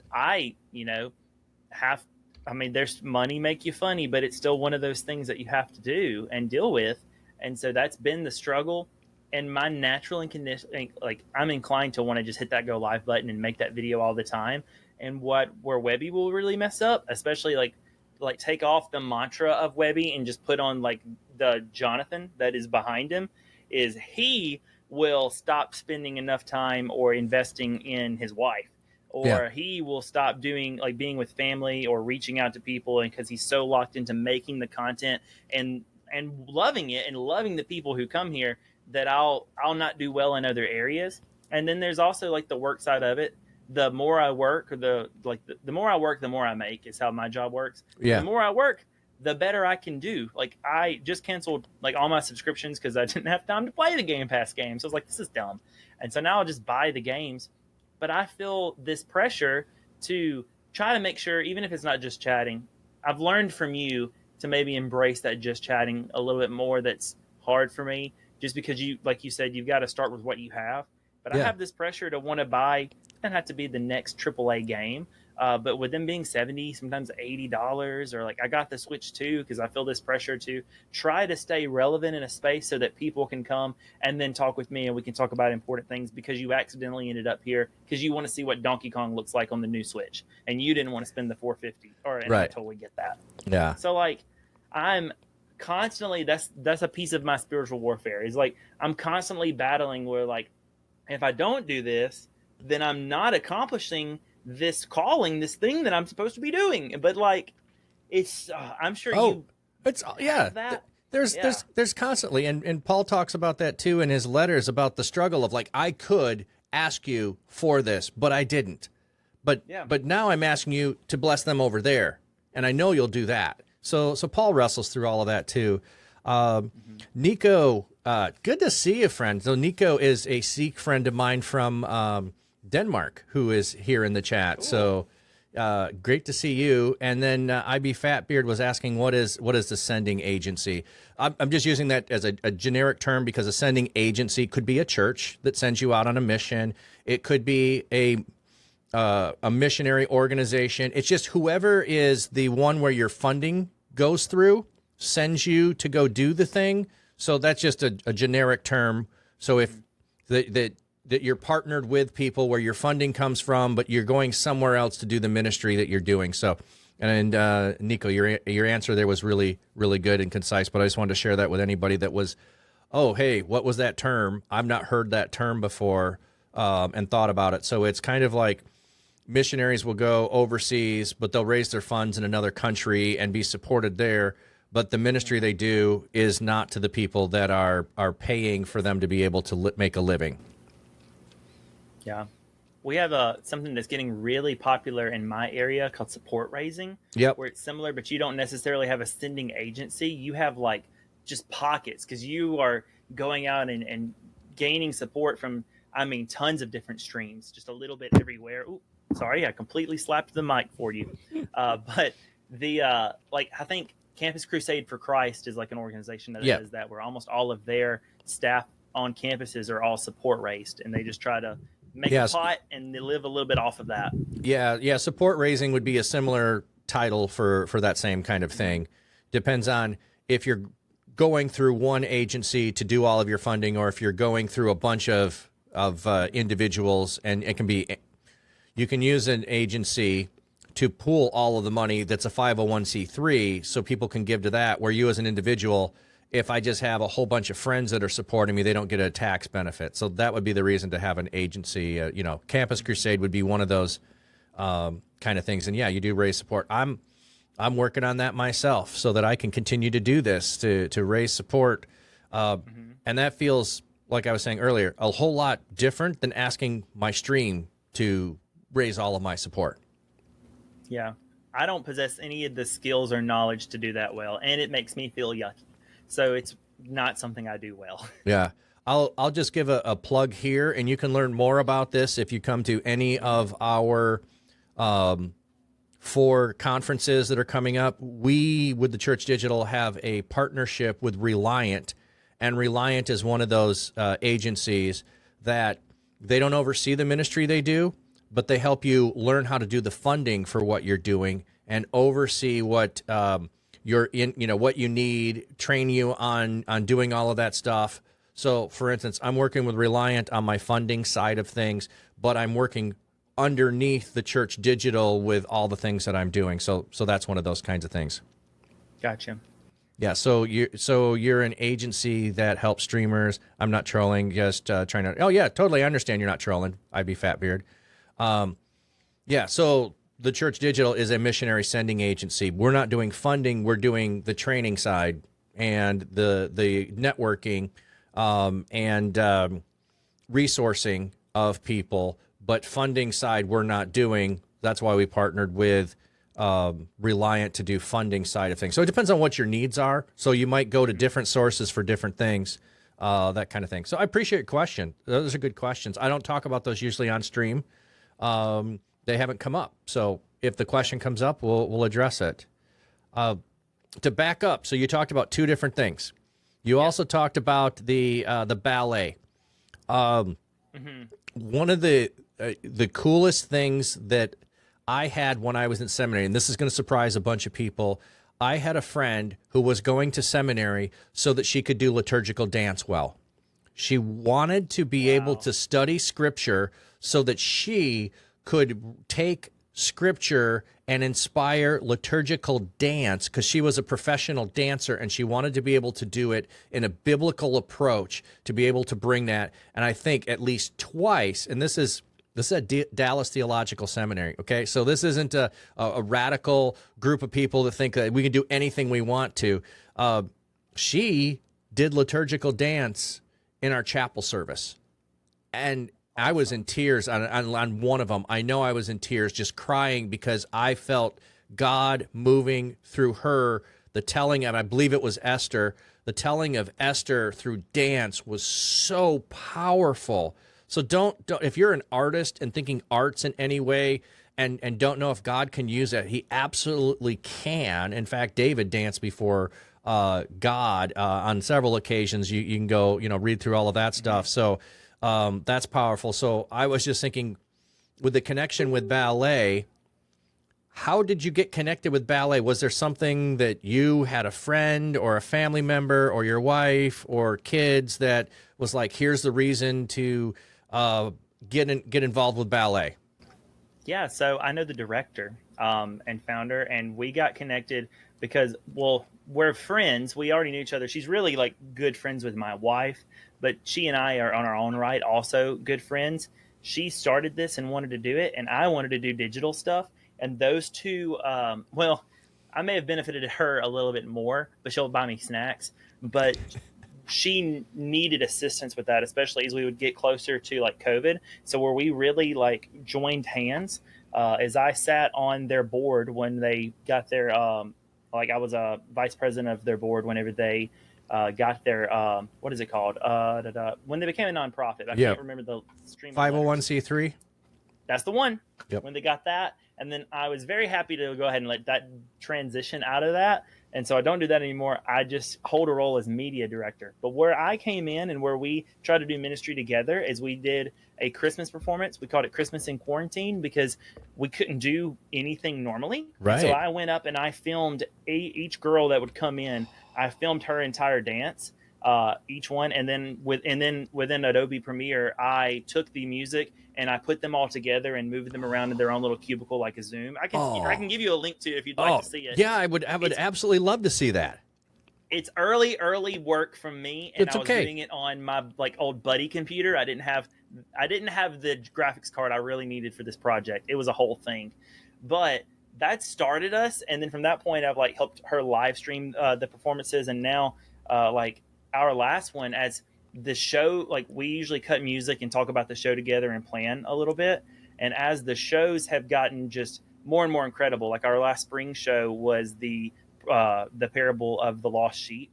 And there was a shepherd, like there was Jesus and like the Pharisees and this whole thing that happened. And then Jesus starts to tell the story and the curtains come open and the girls like perform, or like, there's a shepherd and there's a bunch of little sheep and they're all like the oldest one is like 12 years old and they're all young.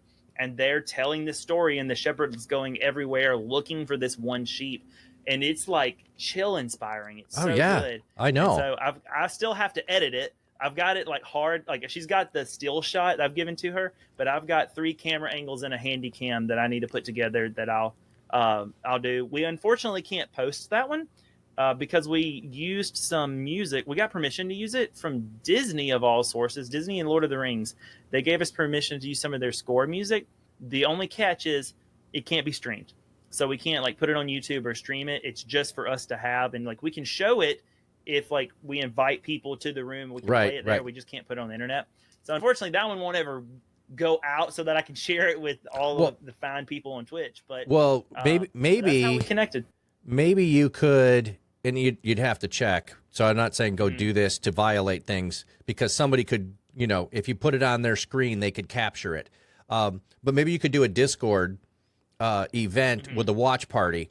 But I would still be cautious if you chose to do that, because if somebody video captures it, then you're in trouble. So yeah, we could potentially do that, and we have the option to like potentially do it. We would just need to renegotiate our license. Yeah.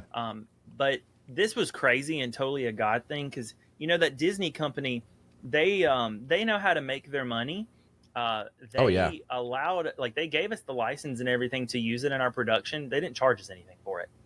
So now we can't stream it. We'd probably have to pay for that, but just for like our little production of like 100 people or so, like mostly parents that came to see it, we didn't have to pay for it, which was really cool. But we still were able to. We really want to do everything above board. I don't like there's conversations in the Christian creation space around copyrighted content a lot, and I stray away from it because I want to live above reproach. Yep. And I'm not knocking anybody that uses like copyrighted music or whatnot on their streams. I'm not trying to like cast shade on them, but I also feel better about what I'm doing because I feel if I don't do that, if I have permission to use everything that I use.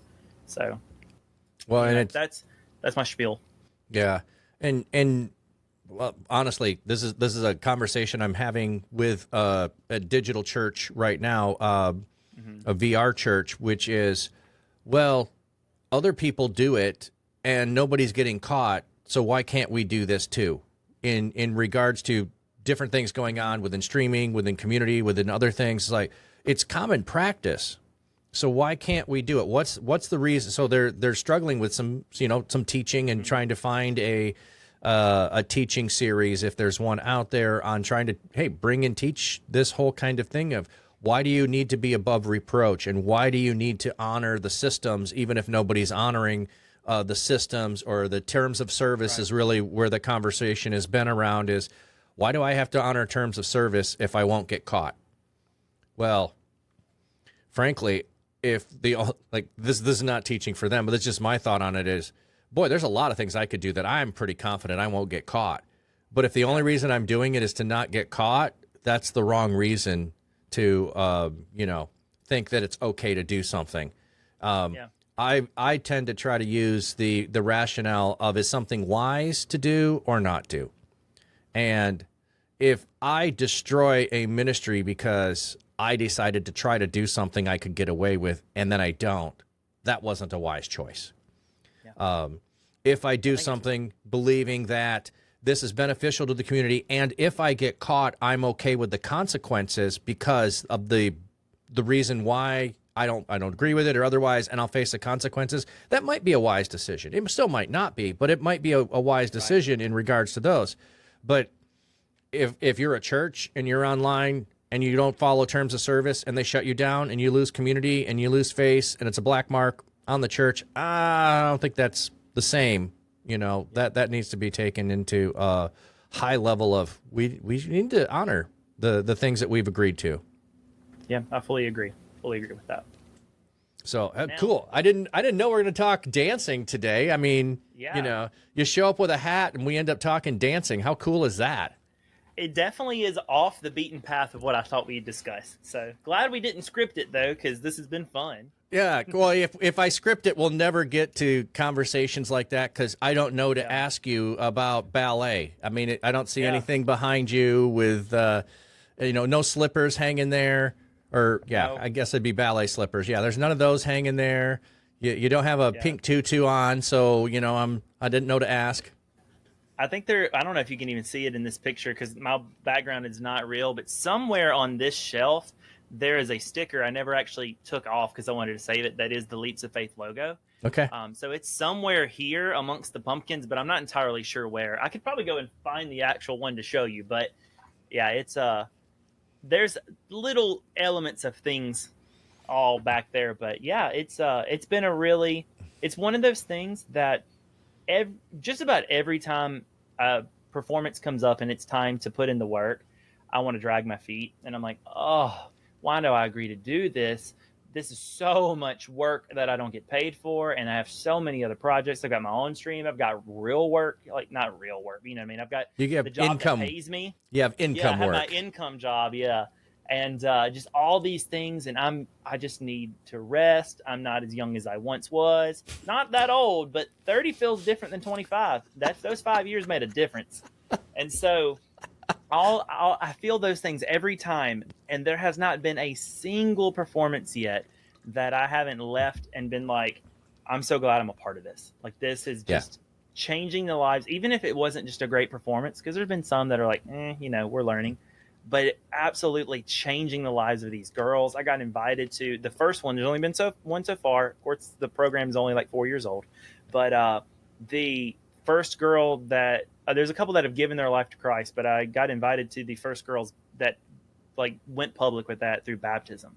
And that was just so cool. And the whole front row was all like Leaps of Faith people. And we were there, and it's just these moments that you don't get in other ways. And Twitch, I mean, this is bringing it back. Twitch is like that. Like people come in and they share their baptism. There's one friend or community member that's about to get married and is literally like seriously throwing out the idea of like, if I invite you, Webby, to our like wedding, will you fly here? And I was like, I don't know if I can do that, but I'm honored by the idea that you like. Well, the first thing she asked was like, could you get ordained and officiate it? And I was like, no, but not against the ordination, but I don't want to do it for different reasons. Right, right. But I'm so happy for you guys. Like, that's crazy that level of connection happens and these experiences happen that you just don't get anywhere else. It's crazy. Yeah, it's if you're in the realm and you see it and you experience it, it's not unusual. But the first time it happens, when you aren't used to it, when you don't expect it, when you don't believe it's possible. I mean, I remember thinking about when dating apps first came out, and it's like, why would you go do it on a dating app? That makes no sense to me. I mean, I'm already married at the time, so it didn't make any sense to me at all. Now I have tons of people I know that met on dating apps. It doesn't seem strange to me anymore. It's like, oh, okay, that's how you met. It's another way to meet. It's a real relationship. It started online. It grew from there. And wow, that's awesome. I'm glad you found someone. I'm glad God brought you together. So it's just a learning curve, an exposure to things that you didn't expect, you didn't know about. And then suddenly, wow, this is really cool. Why didn't I know about this sooner is one of the things that I kind of think about. Yeah, I know two people. Well, one, it's weird for me because I grew up like when the internet was fresh-ish, and then I remember being like late middle school, early high school when the internet was full of bad, evil people that want to hurt you, you know? Oh, yeah. And that may have not actually truly been true, but that was the narrative, is that there are creeps and bad things on the internet, and don't talk to anyone there because they just want you. So like they want to do bad things and be evil. And that's not really true, but that has stuck with me when it comes to like, even with Reach, when like Romans rolls in and he's like, hey, I want to meet with you. And I'm like, I'm about to get into a call with this person. I have no idea who they are. They're not a normal member of the community. And then it got wilder because it was like, am I actually about to drive to Orlando and stay next to people that I don't know? What? But it's just, that's always ridden with me. But I actually know two people that they are married with two children. One of them's about to graduate high school, and they met on an old PS2 game called EverQuest Adventures online.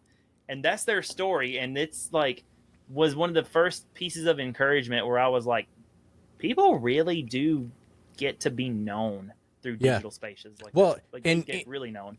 Yeah, the thing that I equate it to is we've had other ways of doing this in the past. We just forgot about them because they used to have pen pals was a big thing when I was a kid.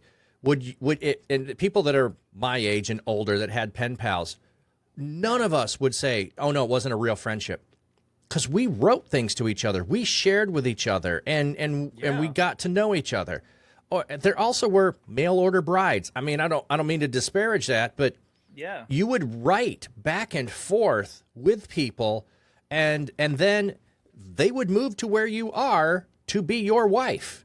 It wasn't just like the TV show, Married at First Sight kind of thing, and you hope it works out. No, these were relationships that got developed, and if it turned out that you both were genuinely connected and this was going to work, you would then go. That's like the precursor to online dating in some way.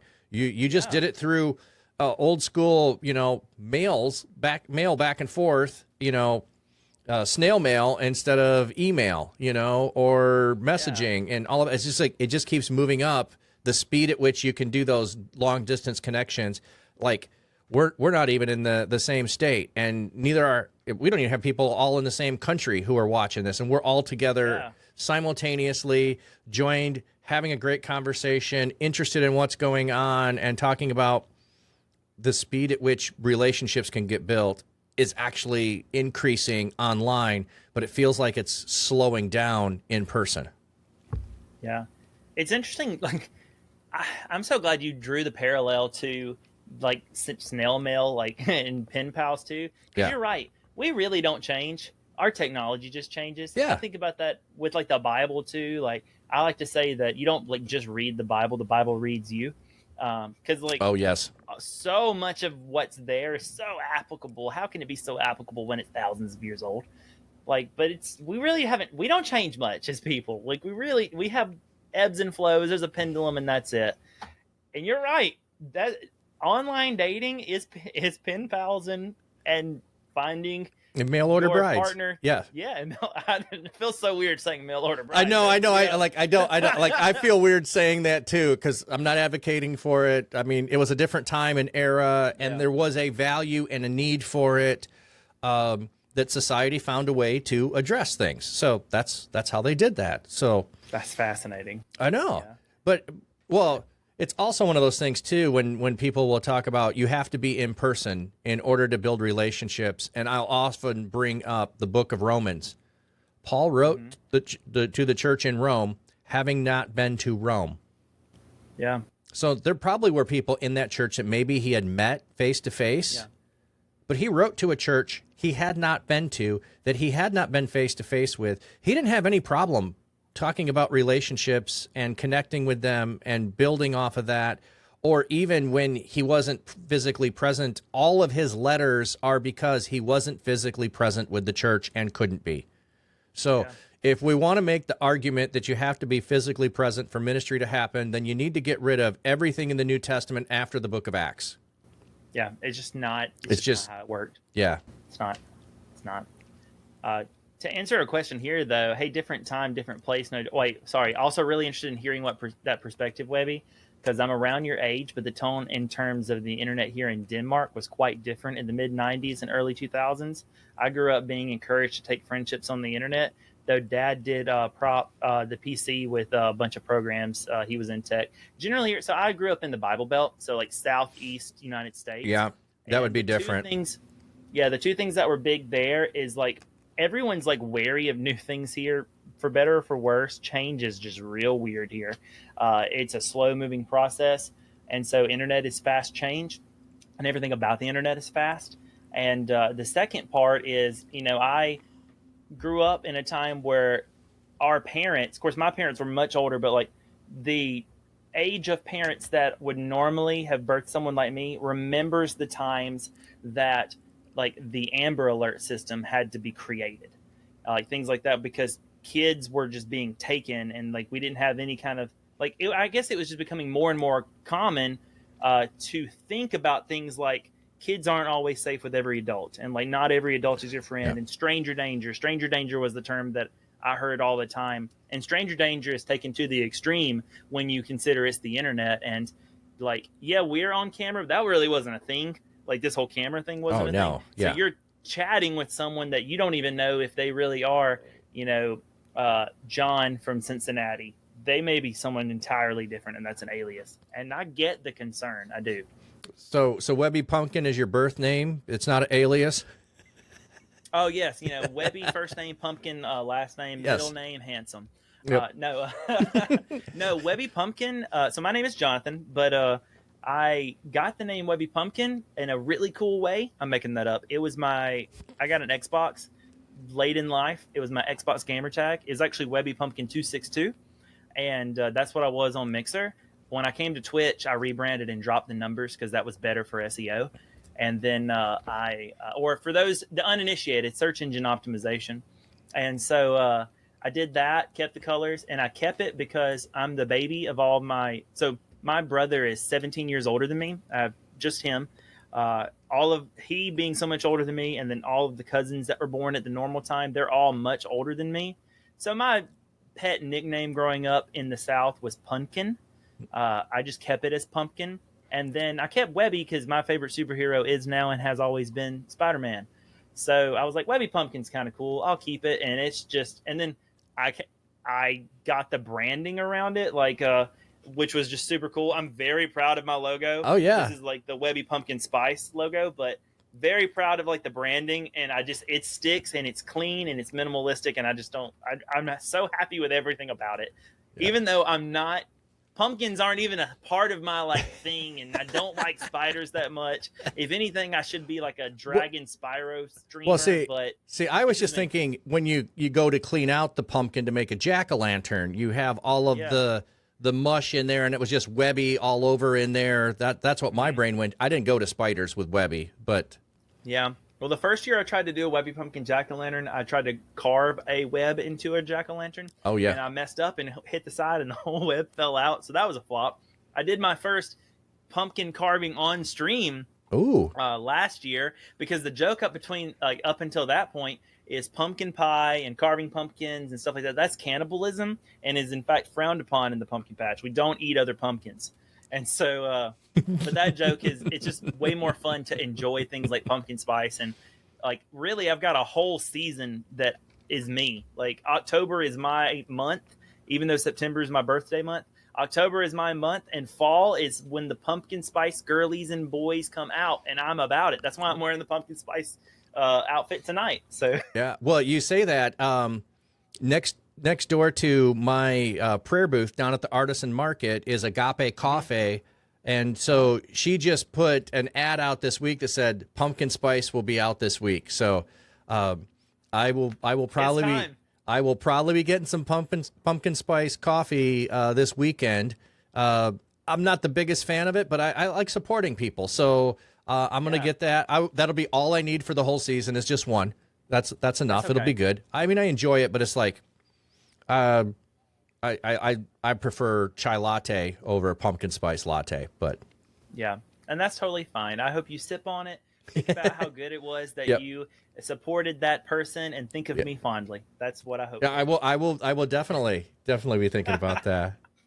I wasn't fishing for you to tell the story behind your name either on that. I was just thinking you're talking about people online, you don't know who they are, and we're in a streamer realm. This is one of the things I bring up. We're talking about this is where I feel like I can bridge the gap to people older than me, because I am old enough to remember things that to me look like they're the same thing. So I grew up with parents that were always on the CB in the truck. Well, they didn't go on the truck and say, my stepdad's name is Dick. He didn't go, hey, this is Dick. If you do that, well, which Dick is it? And then you gotta give your whole name, and then you're trying to no, you create a handle in order to communicate so that it's more effective in communicating and unique and singular, and it's not everybody else. So he was the Dutchman. So that's because he was Dutch. So he just always got called Dutch. Now, what's really strange to me, he grew up in Holland, Michigan, which is a Dutch town. But I think the reason he got it is because as a kid, he came over from the Netherlands. So all of his friends called him Dutch because he was actually from the Netherlands. So he was real Dutch instead of all the people that had migrated, way before that. So it's like your nickname is Dutch or Dutchman, and you live in a town where 50% or more of the people are Dutch. How did you get that nickname? So one of the things I always wanted to ask, but I never dared ask him because I figured he probably would have not really a great story, and I'm all about the story. So I have the story built up in my mind. I didn't want to ruin it, but oh man, yeah. But it's my mom was the night owl. That was her. That was her handle. Was night owl. Why? because she was working as a security guard overnight. So she was the night owl because she was always up at night, working third shift, doing whatever it took to take care of the kids, all of that kind of stuff. So night owl and the Dutchman. And so it's like, yeah, I come up with a streamer tag, not a problem. Why is that so different? And then why should I disrespect Webby Pumpkin and say, well, what's your real name? When I would never do that to somebody who was a CB person, a truck driver who I know their trucking handle. I'm going to honor you and the sphere that you're from by calling you the thing that everyone else calls you. Yeah. Oh man, I love the parallels that you're like connecting my brain tonight. Because since my parents were boomers and I'm a late in life baby, my dad drove trucks. My brother drove for a little while. My dad was Bigfoot. My brother was Little John. Yeah, there you go. I'm so used to that. And then just small world little anecdote I want to throw in here. I didn't know that about like being from Holland. I think that's so cool because remember the story I gave you about the two who met in EverQuest? Yeah. So the woman, she's first generation, so she was born here, but both her parents immigrated to the U.S. from Holland. Like what? It was a small world. And she lives in the same like state as me, which is really cool because I know her in person. But like, wild. We have more in common than just flat caps. How cool I know. Is that? Yeah, that's so cool. I love those moments. But. Man, well, and this is like you were asking, like how much is scripted. Like this is why I don't have like here's the 5 questions. Answer these 5 questions. I know that's a theme of a lot of podcasts I listen to. If you have guests on, it's the same questions or series of questions, or you have a guest on that's got a book or they're an expert in something. You do all that, which makes sense. Yeah. But we're on Twitch, and I want this to be for the audience that's here more than the audience that's listening later. Because it's about engaging with whatever's going on currently, where we're at, how things are going, where we're going. Nico's putting in there, high school mascots, Dane or Viking in Minnesota. Yeah, there are. Actually, there's lots of Viking mascots around. The town that's across the river from me, their mascot is the Viking. So I think almost every place I've lived. Oh, actually, my kids, when they were in Texas, went to a school that they were the Vikings. So, they're weird connections no matter where you go. Yeah. No Vikings here. We have pirates. Oh. Nico saying Holland is weird to me, usually saying Netherlands. Well, the town down the road where he grew up is Holland. So that's why I was saying Holland to Holland. I guess I could have said Holland to the Netherlands, but anyway, yeah. Okay. Cool. So I did ask the question, and we've gone way winded all around. So we had 2 things that were really cool that you got connected with. Have there been some struggles that you have over? I know you had crisis of faith kind of thing, but that feels bigger than Twitch related. So has there been some struggles with things you've gone through, like, oh, I'm a Twitch streamer. Is it going the way I want? Or something that someone in the community faced that you were able to be there for? So either a struggle for you as being a Twitch streamer or something that someone in your community faced? Well, both, but the one that's been like the one that I have myself struggled with just over and over and over and over is that comparison is the thief of joy. Yes. Like it really is. Like, not knocking her, I say this lovingly. I'm sure she's still here to hear this, but I'm going to use Pre-Pony as my example. Like, she comes to mind, but there are others. I remember being a certain size and everything and meeting people that drastically outgrew me. Just shot up past me, and that is super defeating. Even though they're wonderful, lovely people, and they've never said anything that's like, well, I'm better than you now, or anything. Never once. But watching that follower number, like some people know this. I shared it at Reach, but I had figured out because I had read a statistic at one point that most streamers that make it in the first 7 years, and so I had told myself, well, at Reach conference the first year, I knew that February was going to be my 6-year mark. If I hadn't hit 1,000 subs by year 7, because I had just been grinding for 1,000, like it took me, I was pretty close to that on Mixer. The growth grind on Twitch was nothing like that. I hit affiliate in the first week, very blessed by that. And then I'm pretty sure it took me a little over a year to get close to like 500. It took me, I remember the day that I surpassed where I was on Mixer, where I'd finally felt like I broke even, and I'd already been streaming holistically for the whole time. I'd already been streaming for about 4 years. And, but to be fair, not all 4 of that was on Twitch. Like 2 of it was on Twitch. And so I haven't hit that 7-year mark on Twitch yet to have made it, if that statistic is right.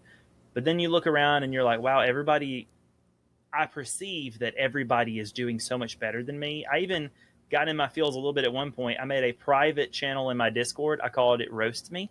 And it's private. I invited only some other creators and community members that I just truly trust and value their opinion. And I gave I gave prerequisite at the beginning. I said, hey, this is how I feel. I'm not seeing growth. I'm not seeing retention. And I don't think anybody's really having fun. I look at other people around my size that have outgrown me. So the only logical thing for me to deduce is that the problem is with me. Yep. So help me understand, because there's a blind spot. I'm giving you a hunting license to come on my land and hunt. There's something I'm not seeing. I genuinely want you to help. And this was the prerequisite.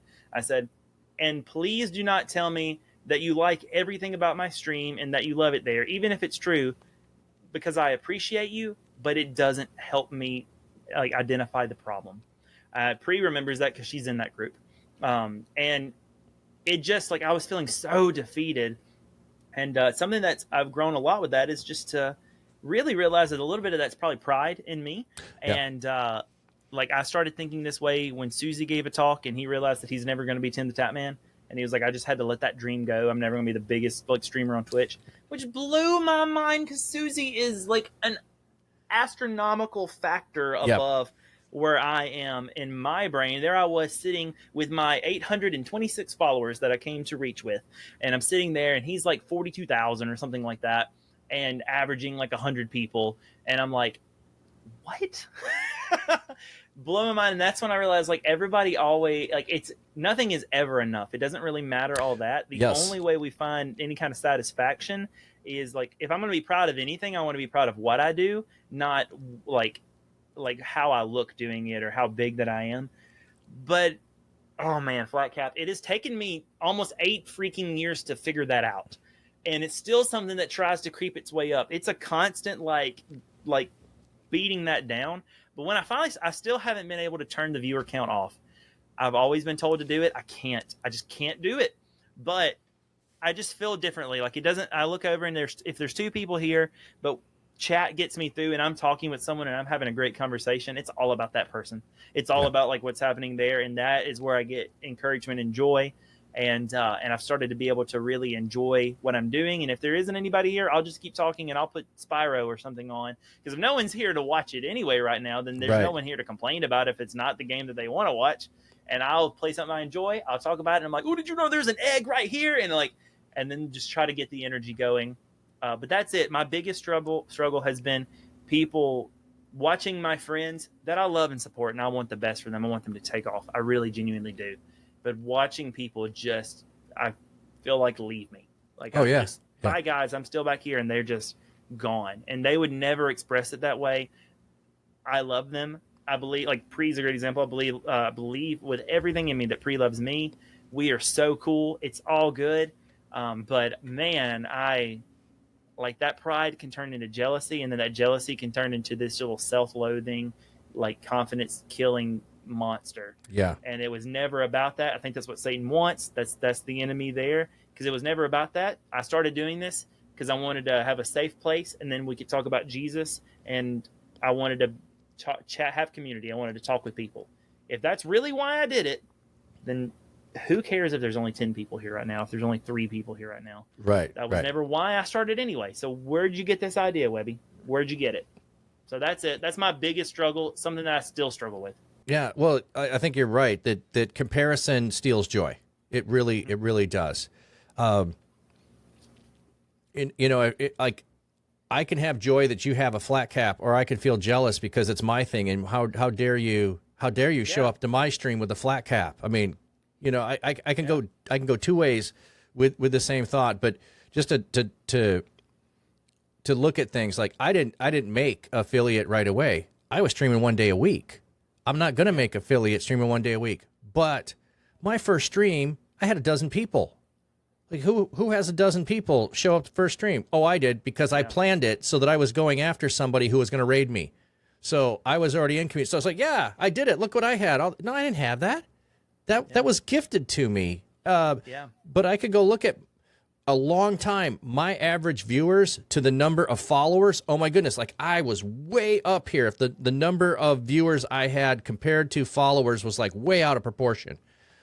Then all of a sudden I start getting a bunch of followers and my followers are going up and I'm feeling really good because I keep gaining followers. You know what? My viewer count doesn't change. Now I'm looking at a viewer count and I'm feeling like I'm not doing things. And then I had this earlier this year that just was really disheartening. It was like, I'm streaming when my viewer count's pretty consistent. Maybe it's a little low, but my chat just goes dead at times. Why does it go dead? Am I doing something wrong? Am I not reaching? Yeah. So the whole level of self-doubt creeps in whenever you start comparing yourself to where you think you should be or where other people are. And boy, I can think about sports times when I had put my time in and somebody new comes along and they accelerate faster than you and their learning curve is greater, their skill set is greater, and they accelerate and you're like, well, I can't do that. And I've been doing this for longer than you. Should I just throw in the towel at what I'm doing? I can't remember the guy's name, but there's a story of the guy, and I think he came from a school in the same area as Phil Mickelson in golf. And he always took second place to Phil Mickelson. And then they both went to college, and he kept taking second place to Phil Mickelson, so he never turned professional. Like, you were second to Phil Mickelson. Like you should have turned professional. You should have kept doing the thing. You were that good. You just weren't Phil Mickelson. But it didn't mean you needed to quit. It didn't mean you had to throw in the towel. It didn't mean you had to stop doing it. That's what comparison can totally rob you of joy, of whatever the number you're trying to chase. And I think we talked about it earlier. If you're chasing some kind of metric, there's always a greater one, a bigger one that you have to chase after that. It doesn't satisfy. If you're not satisfied with the number you have now, you won't be satisfied. Like if you're not satisfied being affiliate, if you're affiliate, you won't be satisfied being a partner. Because once you get partner, now you have to chase after being in the top percentage of people. You have to be chasing it in another platform. You have to the chase will never end if you're chasing things. Yeah. I stopped caring about follower count. Now I will say there's a little merit to the 1,000 if you actually if you want to do any deals with brands or anything. Oh, right. For that. But after 1,000 followers, that's a vanity metric. And I'm convinced myself of that after I hit the 1,000. Like I hit the 1,000 at reach. We've gained 109, looking at it right now, gained 197 more since. Praise God. Thank you guys for being here. I really appreciate it. All that being said, though, what matters to me a lot more are the people who are lurking. I'm lurk friendly. Thank you guys for listening and hanging out. Love that you're here. And the ones who are chatting, and it's about the people that are here. And now I don't care about, like, if I could hide anything over there, I'd hide the follower count. That doesn't bother me. But yeah, that helped. That helped. And honestly, just trying, like, I don't look, like if I go to Pre's or to Peter's or to Yenza's stream or Junie, I try not to look at their follower or viewer count. I just try to chat and hang out with them. And because it's not, I mean, if they're riding like 30 people, way to go. Like, that's awesome. I think you're great too. That's why I'm here. And so I understand why there's 30 people here. This is awesome. Oh, but yeah. It is a muscle that has to be exercised for me. And even what you said is super encouraging, because you're right. So many of the things I have too, like that affiliate in the first week, is because so many nice people on Twitch were nice to the mixer of like migrants. That was a gift. I hadn't thought about it in to use the word gift, but that's 100% what that was. And so many of the things that I have were not my doing anyway. I'm just grateful to have them. And also, this is not to be churchy, but since this is the Church.digital, to sound a little churchy, I also have to remind myself that if I really want this to be a thing that shines a light on God, it seems to be scripturally relevant that when that starts to happen, it's when people like a Peter or a James or a John or an Andrew have their lives shift and they do things that are completely outside of their plans. Oh, And yeah. I kind of want to be this big, cool streamer. I kind of want to do all these cool things. And this, I could be fighting God's plan for me this whole time because I know what I need to do on Twitch. I know how to be the good streamer. I've listened to the podcasts. I've watched Harris Heller. I know it by Oh, yeah. George. I watch him God too. has something totally else planned. Like, you know, he got that dude. And I love so many of the people that this is like, that just this space, not just Reach, just Twitch has connected me with that just want to shine a light on Jesus. And that's really the only thing that really matters.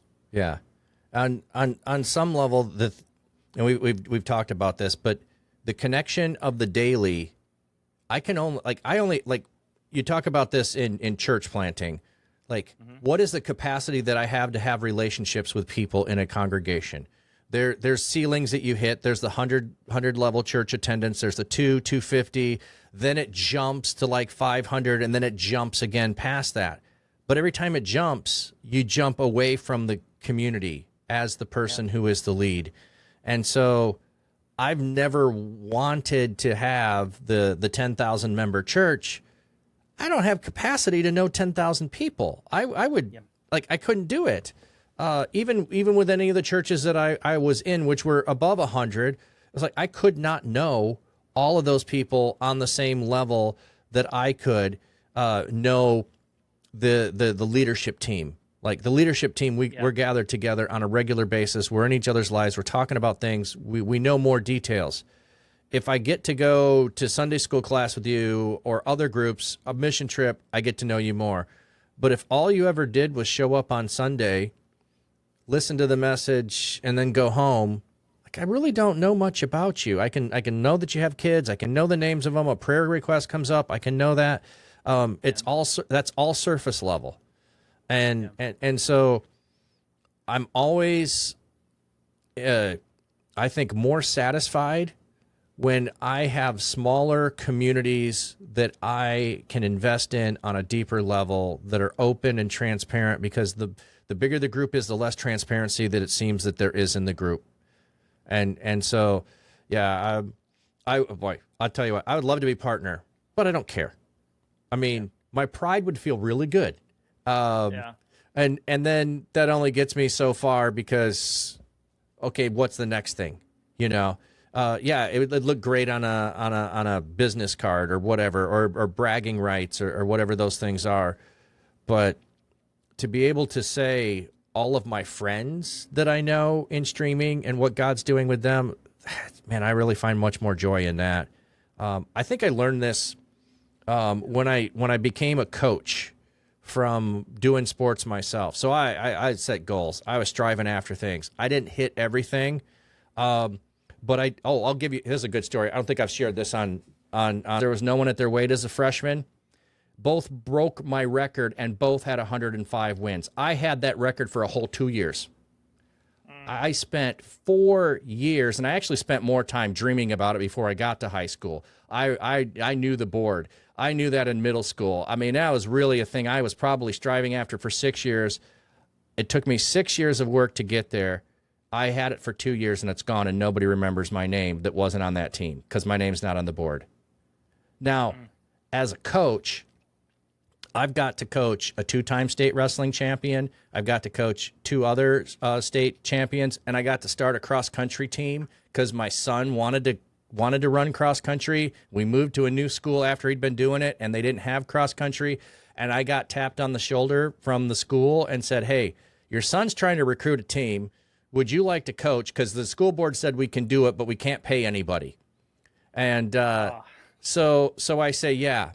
And 4 years later, I'm coaching a cross-country champion because I knew how to invest in people and bring out the best in them and do that in a way that wasn't about me. It was about them, which everything about me when I was doing sports myself was more about me than about everybody else being there. And so, yeah, for me, if I'm never partner, I I don't really care. I mean, there's some pride that'll be hurt, you know, like how much time am I going to invest in this and never make it? Oh, maybe I will. Who knows? But I'm going to be much more excited if we suddenly have 5, 6, 7 people a year in Reach becoming partner. That is going to be much more exciting to me to be a part of the team that's coming alongside them, or people that are over in TCD or in Taco or in other places that I know. And if there's any way at which I help them become part of that, I just love to be part of the story and watch from the sidelines and cheer you on and what all you're doing. So I totally resonate with what you're saying, but it's taken me a whole bunch of life to get to the point where comparison's not the thing I really feel, because I don't know. I was always the shortest kid in class until I got to 7th grade, and I was usually the youngest kid in class. And so I just had this mentality of I'll show you. It took a long time for life and God to take that out of me, of the I'll show you. I could still go there if I need to, but it's not usually a good thing. My wife will tell you, she's like, she knows when I go to we just call it little man syndrome. When I pull out my little man syndrome, it's like, it's not going to turn out good. You should put that away. Don't go down that road. It's not about you. Oh, you're right. It's not. But anyway, I just, I'm totally agreeing with you, man. It's hard at times. That's the one for me. It's nice I know all of us struggle with that in some capacity, but it's nice to talk about it and be like, I'm not that crazy deranged streamer either. Like, okay, good. Like, it's not just me. Nico, that's so nice. You will be praying for both of you to reach partner, but you're also happy to hear you realize you do so much, the church digital in general, in the online space and in the space around you, IRL community as well. Yeah, absolutely. I can always be able to, well, I also, when I was coaching, was in Iowa. So not only can I have bragging rights to say I coached a wrestler, I coached a 2-time Iowa state wrestler. So I don't know if you know wrestling in the U.S. Iowa's a big deal about wrestling. So that feels like I can brag a little bit, but I wasn't the only coach. I was just an assistant coach. So I take a little more credit there than I probably deserve with the, coaching cross country. I feel like I contributed a lot, but boy, I was working with someone with a whole lot of talent, and that helps too.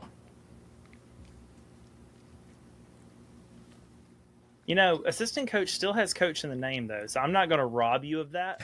I'm going to let you have it. Well, yeah, I'm not the only one, but I know what level of contribution that I had in making that happen for all of those kids, and it's just wonderful to have been a part of it, no matter what it was. That's awesome. Oh, man, we have gone all over the place. Is there anything that we haven't covered that you want to share with people before we leave? Oh, man, what an open-ended request. There's so many things I could say. What should I say? I don't want to sound like the thing that you get on your notebook, like let go and let God, like that kind of thing. Be encouraged, friends. For real though, I don't know. The struggle is real. Each of us struggle differently. Yeah. But the biggest wins for me have been I was on a different podcast. I was on AFK to Chat, and he ended that podcast by asking me the question, what's something your community doesn't know about you? Oh. And what I said, and it's a cool question, and I'm going to basically mirror it here, because it's something that as yucky as I feel about asking, hit that sub goal, like that kind of thing, I also don't do a good job on the other side of the pendulum of just talking about just how important this is to me. It's especially considering in my life, it's more common for family members and friends to know that I stream, but to not really get this. I remember points of conversation, even with my wife, if something in a family event got scheduled or whatnot, and everybody knows my stream schedule, if it got scheduled on a weird thing like a Tuesday night, because what happens on Tuesday nights? Right. On a Tuesday night, the Sunday before, I don't feel like I can cancel that, especially since that's podcast night. Yeah. I just don't feel like I can cancel it. there was a time where the accusation I would get would be something similar to, well, I guess since playing video games is so much more important than like family or whatnot, and it was never about the video games. It's just I give that example to share the lack of understanding of what this really is. And that's been corrected. Like my wife and I are really good. She's a real advocate. She doesn't want to be on camera very much. This isn't her thing. We're not like the power streaming duo. Bree can relate to that because her husband, he'll come in the chat, he'll hang out, but he's not the streamer either. That's just not the dynamic. She would much rather be in the living room playing her cozy game or reading a book or cross stitching. Not even kidding you. That's her things. And so having all those feelings, people that just don't understand, Reach is valuable. Church Digital is valuable for that because people can understand. But having all those things, I've just been, I don't know, just discouraged, and sometimes it's hard to hit that go live button. And the thing that always boosts me up if I'm like having a bad day, it is chat. It is you guys that come in. So the one thing that they didn't know about me that I shared is just how important not streaming is, because I do like that, but how important the chat is. The only reason I still like this, yes, I want to talk about Jesus and I want to do community, but the reason I like it, and it's not just a slug, it's because of you guys. I love hearing about how your day at work went. I love it. It makes me feel so seen and known too when you know that I had I don't know, maybe I had a doctor's appointment, or I had a Leaps of Faith performance, and that happened on a Wednesday, and so I told you about it on Tuesday, and then here comes the Thursday stream, and you guys ask like, hey, how did it go? And I'm like, oh, thank you, you remembered. That kind of thing just feels so genuine, and I feel very known from these people who don't know me all that well on the internet. It is the whole reason that I enjoy this. I just love you guys. I love talking with you. I want to know about how your mama and daddy are. I want to know about how your babies are doing. I mean, to the level that you're comfortable. Don't be doxing your babies. I totally get that. But like, I just love it. That literally, I have come to stream thinking that I needed to act because I felt down, and I was like, okay, well, here we go. Get ready to put on the show for 3 hours, Webby. You got this. You know, you did a little theater in college. You can do it. And then by the end of the stream, I don't feel that way at all. Like within 30 minutes to an hour, we start talking, we get rolling, we talk about Nintendo and how they're suing Pal World and our opinions on that. It doesn't even matter. We could be like, it could be high. Like, I can't believe you agree with that. Like, we could be bantering like that. And it just completely shifts my mood. It completely lifts me up.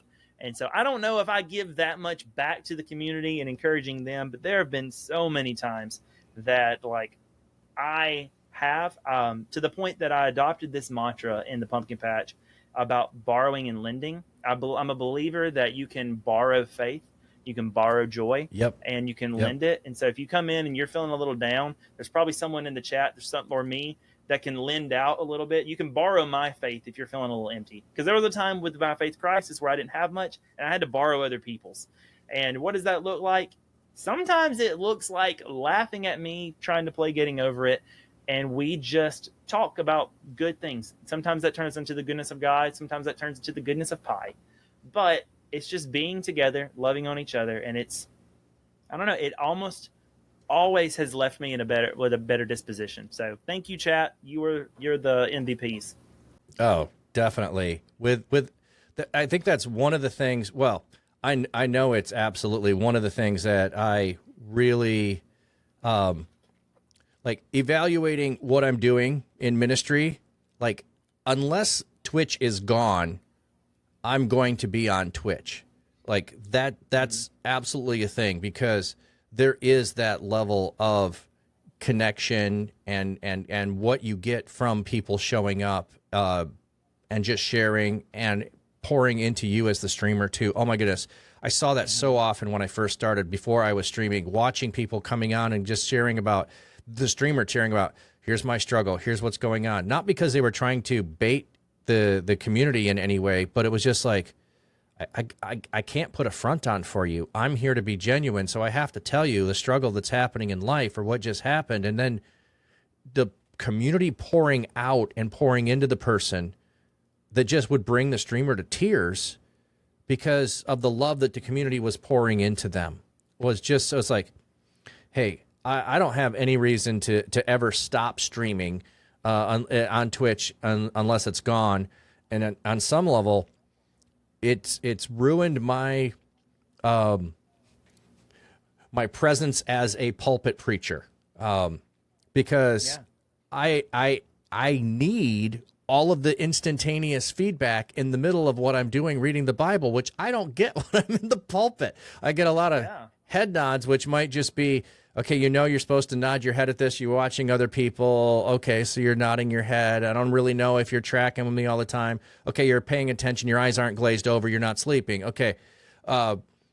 But on stream, oh my goodness, all the emojis, all of the comments, all of the questions, it is so a higher level of engagement than, and this is my language, so I'm not picking on pastors, I am one, than standing up in front of people monologuing for a half an hour, 40 minutes, and not knowing whether I actually connected with anybody. Yeah. So, yeah, I can say I have made it through the last 4 years because of my stream and the community that's there, and all of the pouring into me that they've done. I hope I give back as much as they give to me. And boy, like we had a whole bunch of mods that were in here earlier. Mods that come on whenever you're on, whenever they're able to. Like, you could be so many other places. Why are you choosing to hang out with me? Is just amazing that people do. And so I totally appreciate it. Totally get what you're saying there. Yeah. Yeah. It's really grassroots is how I would describe it. Like, you're right. Not to say you're in the weeds, but like, it's right there. Just kind of doing, I don't like this phrase that's gotten popular. Like, doing life together has been a popular phrase to say about it, but it's actually genuine conversations, and conversations include interruptions. We're not here to have lectures. We're here to have conversations. And so I get that. Pri also says sometimes people go to church out of duty, which is beautiful in a different way. Yep. But people come to Twitch out of yearning, and that's a different dynamic. And I completely agree with that. Oh, yeah. And the culture of a church isn't one where you can interrupt the pastor. So it's a different culture. Yep. So I'm not picking on it in that way. I'm saying because of the culture that Twitch is and how I've developed or still developing as a streamer, like, when I go and I'm going to be preaching this Sunday and next Sunday I'm doing Pulpit Supply, it's like, okay, I'm doing this, but I'm not going to have the same kind of reaction, the same kind of joy, the same kind of fulfillment. I will get a different kind. And so I have to adjust myself before going and doing those things too. It's a different space. It's a different culture. It's a different thing. I'm still bringing and blessing people, and I will still be blessed in the process of it. It's just not the one I do Monday through Friday. Yep. And Samarella, welcome in. Good to see you. We're just wrapping up. So, dude, that was awesome. Appreciate that. I agree. Well, thank you. I know I don't want to, like, as you said, we're just wrapping up. I don't want to overextend the time, but I do want to thank you for the opportunity to come and have this chat with you. That's been a lot of fun. Oh, I yeah. don't know if we even went through everything you wanted to ask me or not. I know we talked a lot, but I don't know if we went over everything. Yeah, like I said, I think the only other thing that I often will end with is just, is there anything exciting that you're excited about still happening this year for you? So if there's anything like that you want to add, that'd be the only thing I think we didn't talk about. Oh, man, yeah. In personal life, I flew on a plane for the first time ever in June because we went to New York, and I'm about to do it again. We have a cool opportunity to go meet some members of my wife's family that she's never been able to meet in Seattle. So we're doing that next week. Nice. It's going to be cool. So I, down here in Mississippi, I guess have decided to fly to the top right corner of the country and to fly to the top left corner also. There you go. Come November, I'm going to get the bottom right corner. So if you guys can give me a reason to get out to like South California, we'll just book into this thing this year. Don't do that. I'd spend too much money on travel right now. But I'm excited about that. Reach Conference is a big highlight for me that I'm looking forward to. Next month is the birthday. My birthday is September 28th, which happens really. That's my wife's birthday. Is it really? Yes. Oh, she is born on a good day. Yeah. That's a good day. Well, happy early birthday to her. I'm going to remember that and shoot you a message whenever the time comes. Well, I am, that's a Sunday this year, so I'm going to take the morning and just kind of chill, but then Monday's a normal stream. So thinking about doing some kind of subathon-ish type of thing then just for funsies. but it's also the same month as the Spyro Community Day. So, we got the onesie and all that fun stuff. And then every Tuesday, not to plug another podcast. Go plug it. Plug it. Okay. Every Tuesday at my channel, as well as twitch.tv/ptony, myself and P. Tony get together for a podcast we call Tangled Christianity. I'm a Protestant. I don't know what variation really. I attend a Southern Baptist church, but I have some Orthodox thoughts. I just really admire the church in Acts, and I want to be as close to the faith that was given to the apostles as possible. And so that's what I want. Peter is a devout Catholic. He also he puts a big emphasis on the church in Acts. We've had some great arguments and conversations. I mean, it's been so much fun. I've learned a lot from him, and a lot about like iron sharpens iron, and us coming from different perspectives about faith entirely has really made us question. Like both of us have been like, I hadn't thought about it like that. And it's a lot of fun. And in good Twitch fashion, we decided to air out those grievances publicly for all of you to see. So would love to have you there. And if you can't catch one of those lives, it goes up on Spotify, fighting with Apple right now to get it on there, but Spotify, Podcast Addict, like all the things if you like listening to it. Spotify, it's video on Spotify as well. And then we're working on trying to figure out a YouTube thing, but really love that podcast. It's been a lot of fun. Yeah, I've caught that a couple of times. It is fun to listen to both of you come very respectfully towards each other. And boy, I mean, just talk about a witness for the kingdom of finding unity together in the things that there's agreement around and being respectful around the things where there's disagreement. I just think that's a great example of what you guys are doing. Love that you're getting together and doing that. A beautiful thing that I've learned through this, because we've been doing this since February now, and what I learned about Christians is that of all varieties is we talk past each other by accident a lot. And what I have found is even some things that Peter and I disagree about, like sola fide, we don't so much disagree about. You just have to qualify it correctly. When it's all qualified down, like we don't disagree that much, but we have a lot of church vernacular, and that does make things tricky. It does. It does. You say that. I went to Dallas Theological, but my denomination is Reformed Church in America. So I would learn my theology and theological terms at my seminary, and then go turn in my papers and have to report things so that they could quiz me on things. I would answer their questions when they were doing things and say, no, that's wrong, it's this. And they would repeat back to me what I thought I said to them, but not use the same language. And I go, that's what I said. But they understood what I was saying differently because of the words that I used. They took them to mean different things than I was using them to mean. And it was like, that is a real revelation at times of like what you're saying is we often talk past each other, thinking we're actually communicating with each other.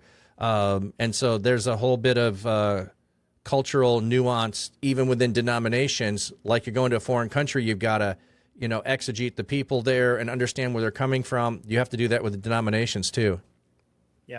Once you do though, like there can be so much agreement about Jesus. Like you just got to know how to speak the right language, but there really can be. Samarella had asked a question, and then I didn't have an answer to it, but she was saying she wants to do something to be able to bless some people that were supporting her as she'd been in the hospital and thanking them. Do you have any thoughts or suggestions on what she could maybe do to be able to give back to streamer communities who have been a blessing to her and been praying for her while she's been, in the hospital and recovering and then just walking alongside of her in her faith journey? Oh, man. The first, cheapest, and easiest thing that I can think of is be here and tell your story. Like, talk about it.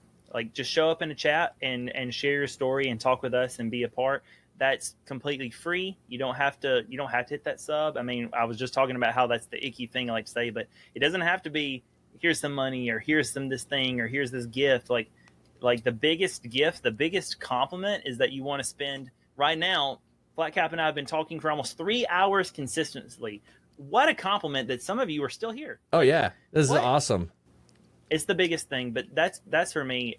There'll be so much encouragement by someone sharing their story of like how they were rallied around or how Jesus did this impactful thing in their life that relates to someone that'd be worth so much more for the kingdom than, than that $5 a month. Now, the $5 a month, if you have it, is nice too. Thank you. These cameras and lights and internet cost, but like the thing that matters the most is like that would mean a lot to me is just come hang out, show up in the chat. Would love to see you. Yeah. One thing that I'll throw out there that's also on the lower cost side of things is not a lot of people get a handwritten letter sent to them. I know Ukulele does a redeem on her channel for a postcard, but if you just ask any of the people that you want to do something for, hey, I'd like to send you something. Can I get your address? And just send a really nice card thanking them for that.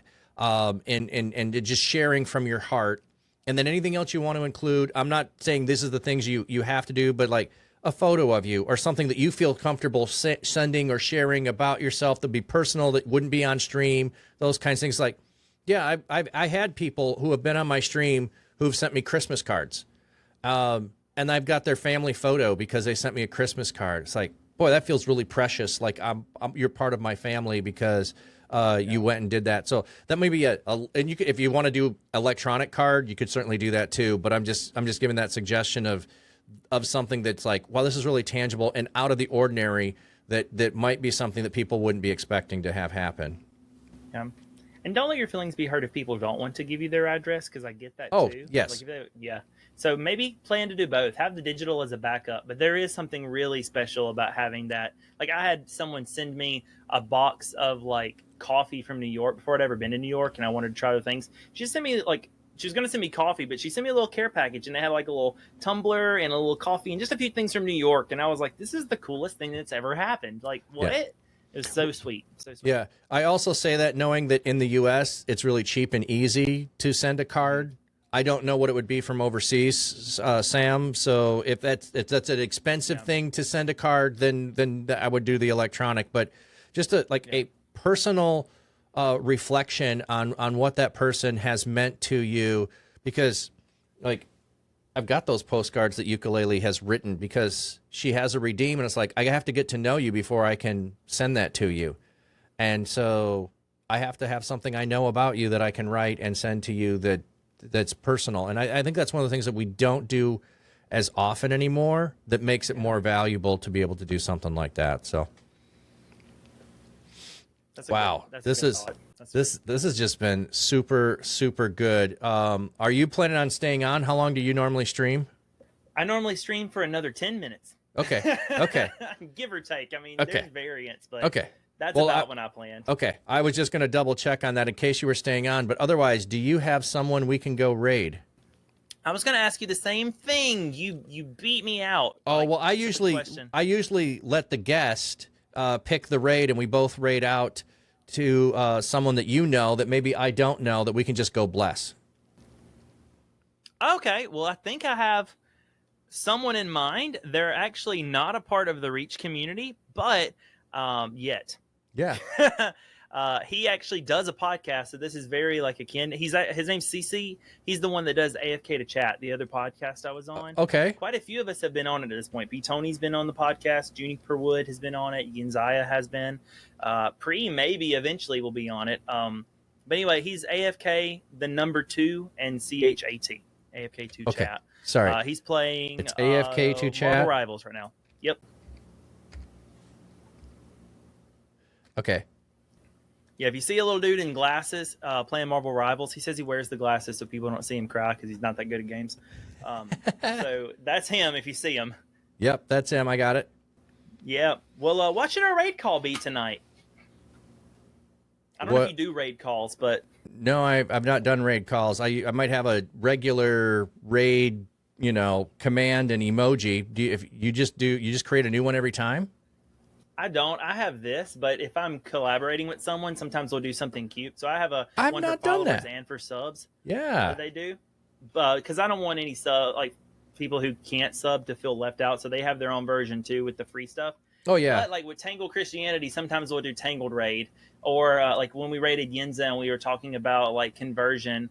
like, I don't know, we might make a joke about conversion or something in Raid. So I will do the one-offs, but that's my normal one if it's just Okay. me.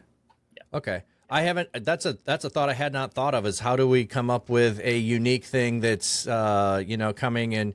I guess the couple of things that run through my mind is raid of blessing, or friends on mission raid or something along those lines would be thoughts that I would so have. Much nicer than me. One time I raided P Tony, that Catholic friend I was telling you about, and I raided the raid call was the P in P Tony stands for Protestant.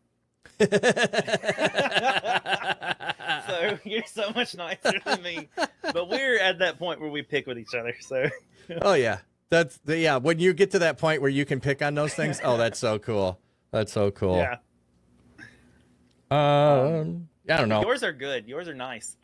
Yours are so much nicer than mine. I'm just gonna go with I just go with a raid of blessing if anyone wants to do that and throw emotes in there. So sounds great. Yeah, love it. All right. You ready to start the raid? Yep, I'm ready. Let's do it. Okay, click the button and we'll be off. Yep. I'll just run my promo here for the conferences. If anybody is interested in going to those and finding out more, it is missionary.digital. And that is where you'll find all of them that we have and more. So, all right. Sweet. Thank you, everybody. You know what it means to do thanks ministry. For having me on. That was so you much also fun. know what it means to be a gamer. Oh, yeah. And you know what it means to try to share Jesus in that space. I mean, you're doing it. You're in the lobbies, you're on Discord, you're in game chats, you're trying to be encouraging. You know what it means to do ministry. You also know what it means to be a gamer. And you know what it means to try to share Jesus in that space. I mean, you're doing it. You're in the lobbies, you're on Discord, you're in game chats, you're trying to be encouraging in your live stream chat, you're trying to bring hope into that stream. You're praying for the person behind the handle. Gaming might be the medium, but discipleship is the true mission. And you feel like you're doing this by yourself. But imagine you weren't doing it alone. You've got backup. Imagine you were equipped and resourced and linked with others who know that discipleship can happen where you're at, where other players are gathering. Imagine that your passion is coordinated. You can have fun and be intentional on your streams. What if there was a summit built just for you, for digital missionaries in the gaming world? What if you were not just playing together, but you were actually building the kingdom together? That is DMCon, a digital space for gamers who disciple and disciples who game. If you've ever questioned whether games could be sacred ground, this is your confirmation. The digital spaces you inhabit can become communities of belonging, healing, and gospel transformation. Jesus is already in the game. Let's discover where together. You're not alone. Come and see who else is with you right now. Register for DMCon today.